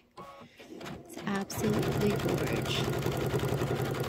And the other thing you could do is you can bring up your bobbin thread, which I didn't do. And that's going to help you avoid getting like a little rat's nest. Sometimes when you use the cut button and the thread is that short, you get that little ball of thread. One more stitch. Let me heel tap. One stitch, heel tap. And I'm going to go tier and over.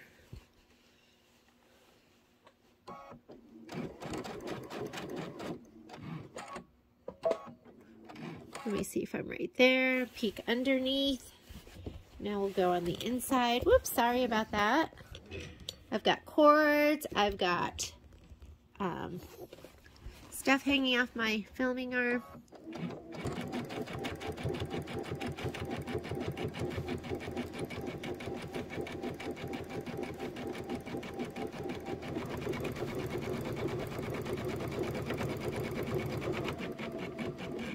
I actually like to go the other direction. When I'm stitching, I like it, the seam riding up on the right-hand side. I really went the wrong direction for me. And I think that's how you're supposed to do it too, but we'll just make this work.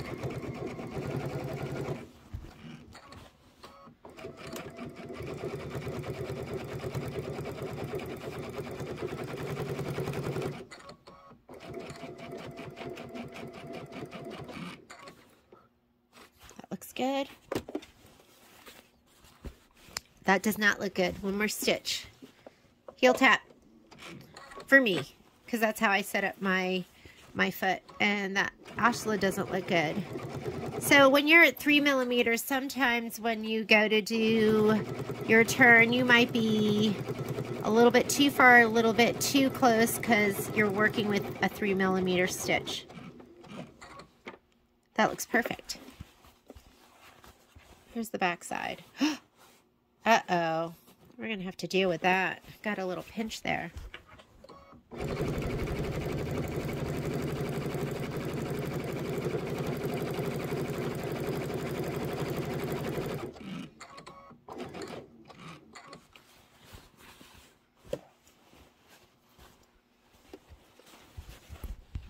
is it going? And we've already done that. So I'll just do a little locking stitch here. I'm turning it on right now, and I'm going to do a little lock in place, which is going to be that button right there.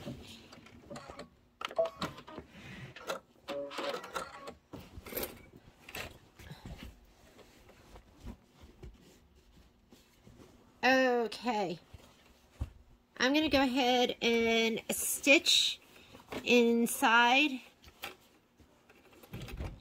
and then I'll do an outer stitch just to hold everything all together, and we will be done. If you want, you can bring up your bobbin thread. I'm just going to go ahead. Let me start out here, and that way it's going to be off the batting.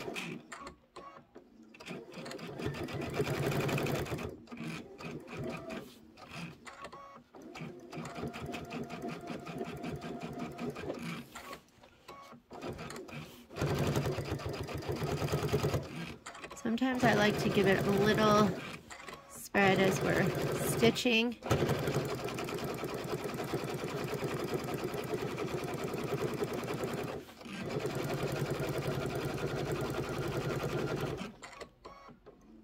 I'm going to have to rip a stitch out or two for that little corner over here.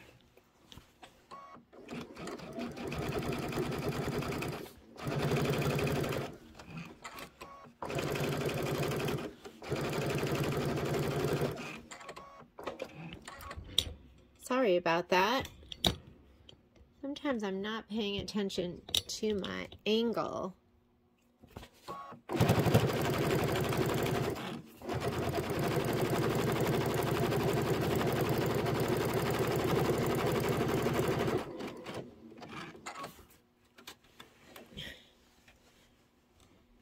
Oh, it looks so good except for that one little spot.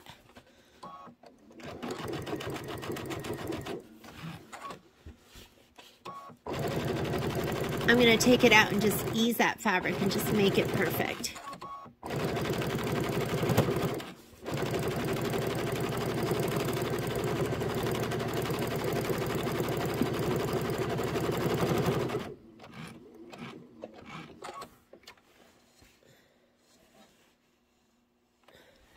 Okay.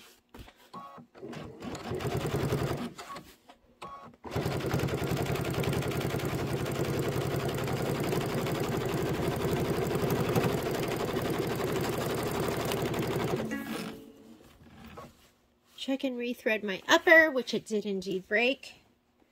It looks so cute.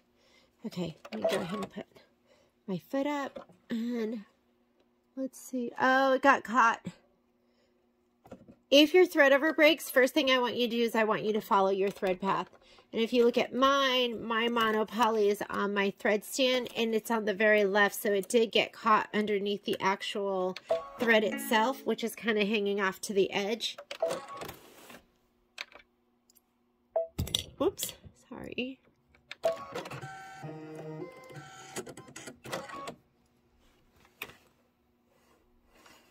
And I am going to go ahead and bring up that bobbin thread so it's not going to be all balled up underneath. So hold your upper thread, use your needle down, your needle up, and just bring up your bobbin thread. And that way you will not have, what do I need? I need like a pin or something. Just use the tip of my scissors. Let's see. Which one is it? There we go. And then hold both of these and then start sewing. And now you won't have a big ball of thread on the underside.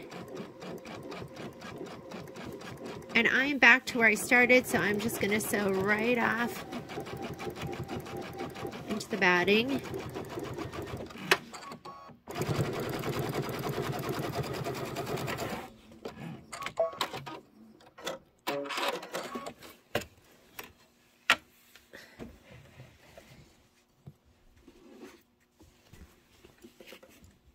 And it looks pretty cute. So let's go ahead and we're going to trim those edges. Whoop. Down, puppy, down. And we're going to put our binding on. I'm on to the next project. I'm probably going to leave that little pinch.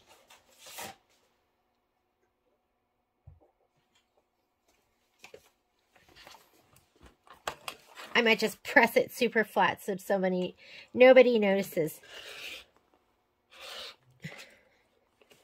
So go ahead and it's really hard for me not to hoard this 1-inch strip of batting on the edge because I know I can use that in my border strips, but guess what? I just put it in the trash. It's always about me proving that I can.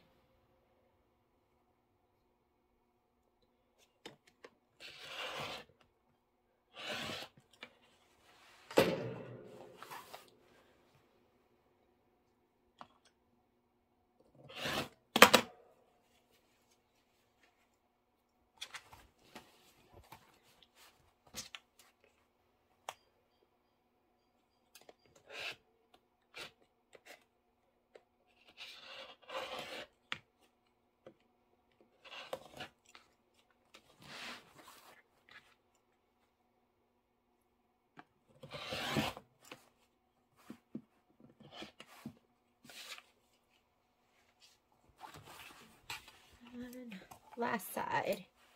Now let's go ahead and get our binding strips.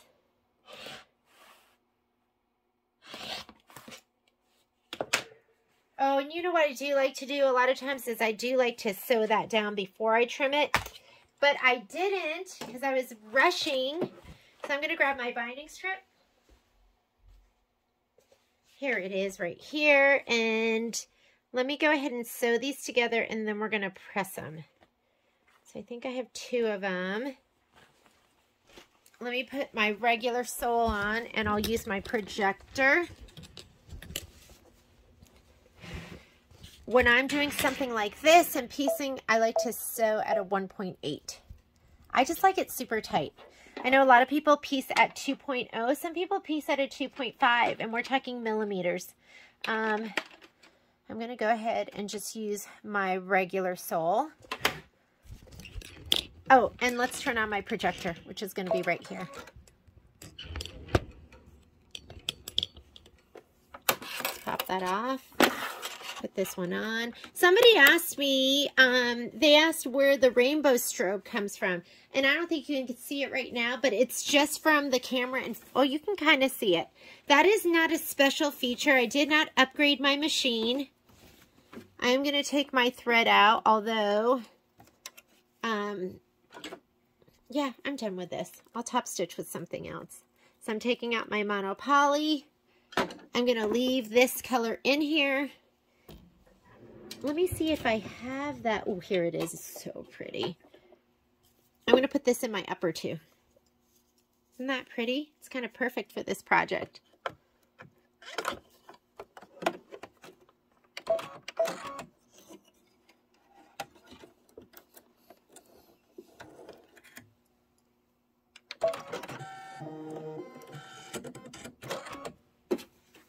Okay. I'm going to lay my pieces down. And I always call this sewing from Seattle to Miami. That's how I remember it, instead of like New York to LA. I'm going to put it up here, give it a little twist. I like to start with my needle down. I'm going to put that, make sure my needle's right there. And then I do have to eyeball it a little bit to here, to this next corner, but just a little bit. And whoops, I still have my locking stitch on. And my eye is staying on the guideline. My hands are probably getting in the way. Staying on the guideline and this little corner that I want it to go to. Now my guideline is there. My projected stitch is there. And I'm just going to ride right off. Go ahead and cut. I'm going to trim this, but then I'm just going to finger press. Or actually, turn on your iron. We do have to press the whole strip.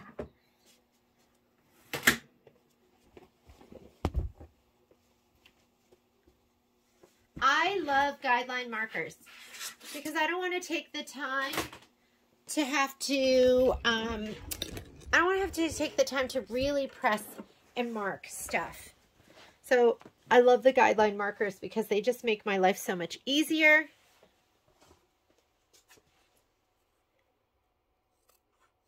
I just trimmed this about 1/4 of an inch. I'll press it open. And then we're going to press our whole piece in half. I usually will put my binding strip on, I'll sew it onto the back and then wrap it around to the front. Because I feel like I get a better look that way. So let's go ahead and press this whole thing in half.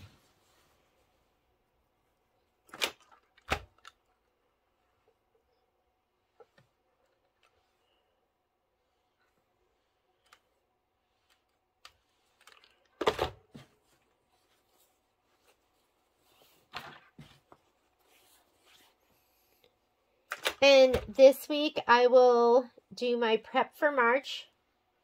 We'll prep for March, and we'll also, I'll do the spreadsheet for March. I'm going to prep this week for March and Tweetheart. I'm hoping that I'll have time tonight to do my prep for Tweetheart, because I would like to do that, not this coming Monday, but the Monday after. What would that be? Because after that, guess what we're starting? Oh, So Delightful. That is coming up.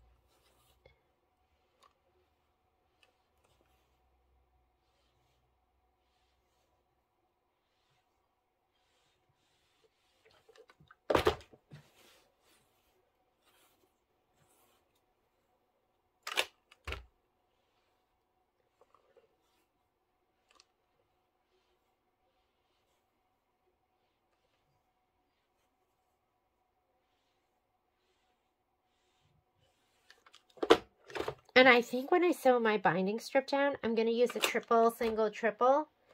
Donna Rash showed me that stitch, and I love it. It's a little more special than just a straight stitch.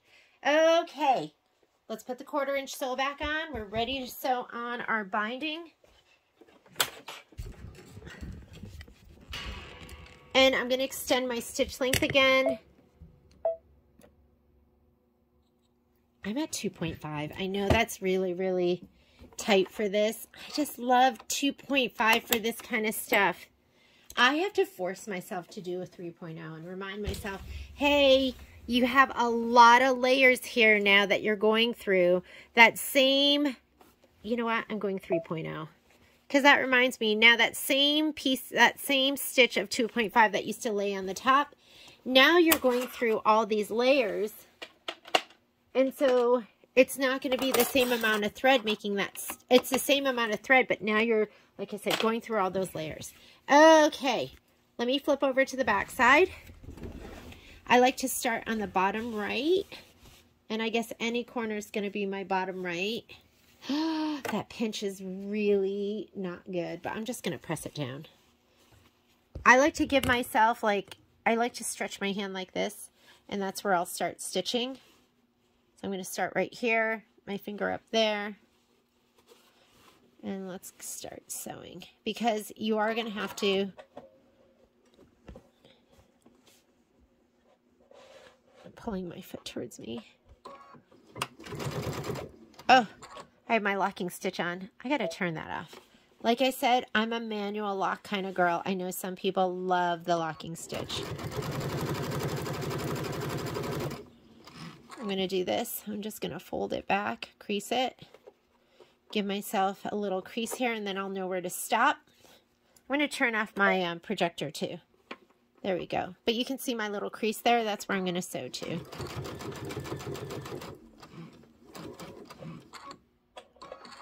I think one more stitch. Okay, I'm going to sew to my corner and off.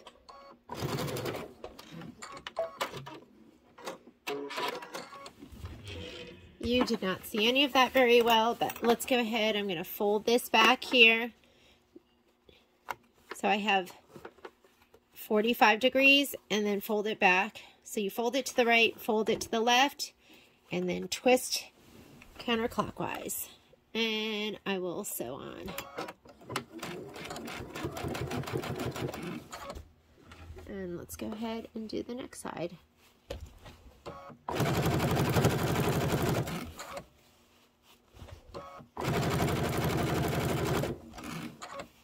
If I didn't have that pinch on the back, my back would be so cute.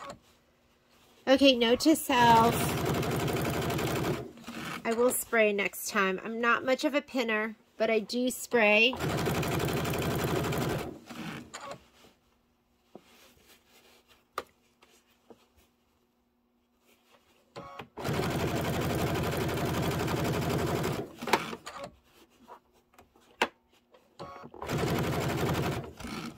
Okay, I'm going to fold this back again, just so I know where I need to stop. I can see my little crease right there, and I can tell it's right above that. Okay, that's good. So off the edge. Okay, let's flip it back, and then flip it back this way. And let's sew on.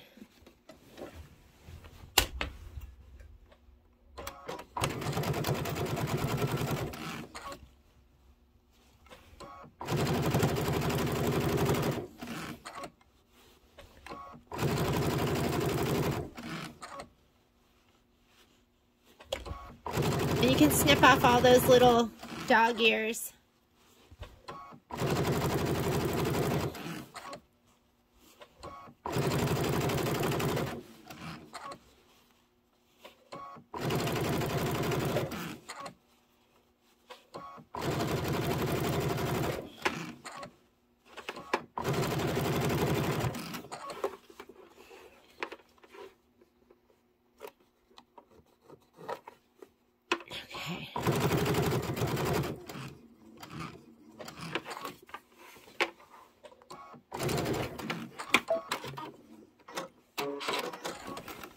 Right, fold it back this way, twist and turn. We're halfway there.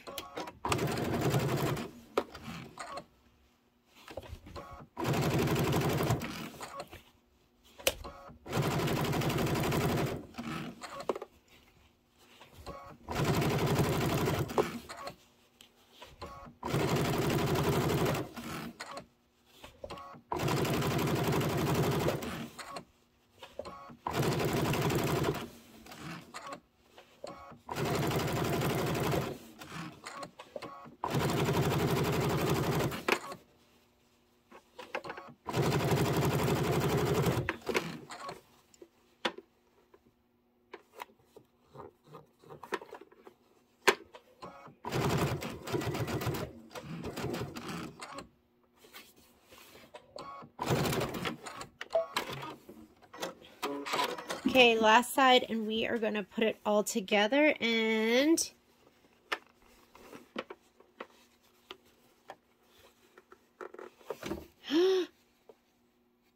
okay. Why is my piece not big enough? I needed, oh, you know what? You needed another half a piece. Hang on. Okay, I have been paused, and I have no idea how long I've been paused, but I am sewing on my binding strip right now, and I guess I'll have to look, but I am using, I'm using this stitch right here, which is stitch 107. I'm using a variegated, I think I've been paused for quite a while now, but this is how cute that stitch is. It's a triple single stitch, and it just looks a little bit more special than just a straight stitch. Hopefully I accidentally hit the button like recently, and so you didn't miss that much, but I have no idea. I'm sorry. So sorry. And maybe I just paused it, but I am lining up the very edge with my folded binding with the red line right here, and that's kind of my guide right now. And I was just talking about how these days I work to just get projects done. Someday I'll work to have them done perfectly and the right way. And maybe I'll do all the things that quilters are supposed to do. And I'll use the right threads and the right stitch. And I will be wonder clipping this or hand sewing it down. I've never hand sewed a binding in my life. And quite honestly, even when I do have time, I don't know if I'm going to do it. Because I like this. I like the way the machine stitching looks. I love that triple single stitch. It's one of my favorites to use when I'm sewing my binding down.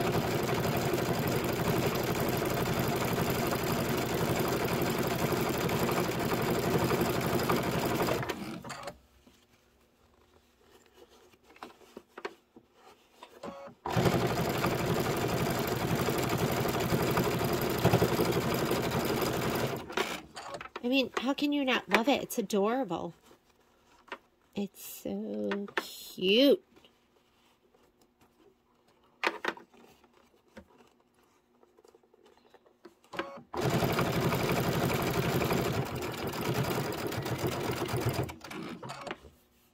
Here we go. I mean, adorable. And the color. I might as well have said, Kimberbell, let me design a thread color for the February table topper, and this is exactly what they would have chosen. Don't you think? It's got the pinks, kind of the orange tone, the purple, the yellow. It doesn't have green in it, but that's okay.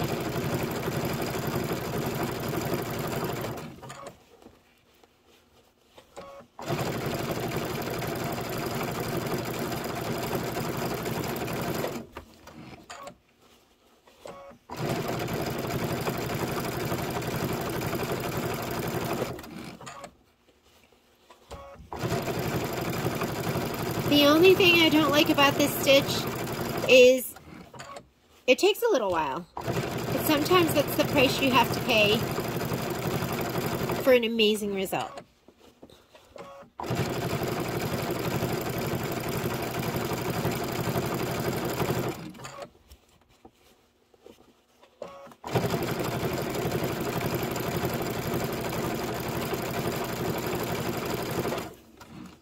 And here we go. We're almost all the way around again.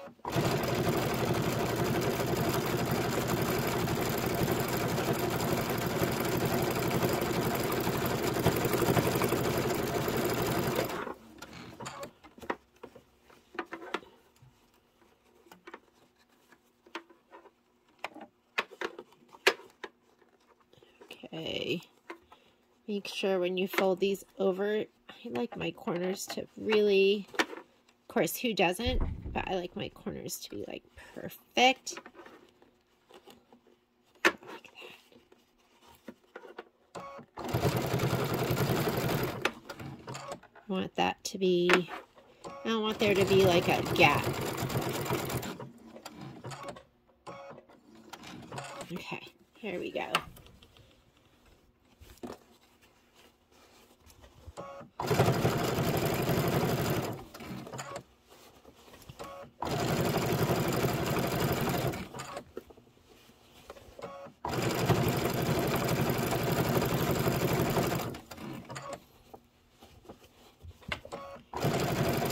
And we're in the home stretch.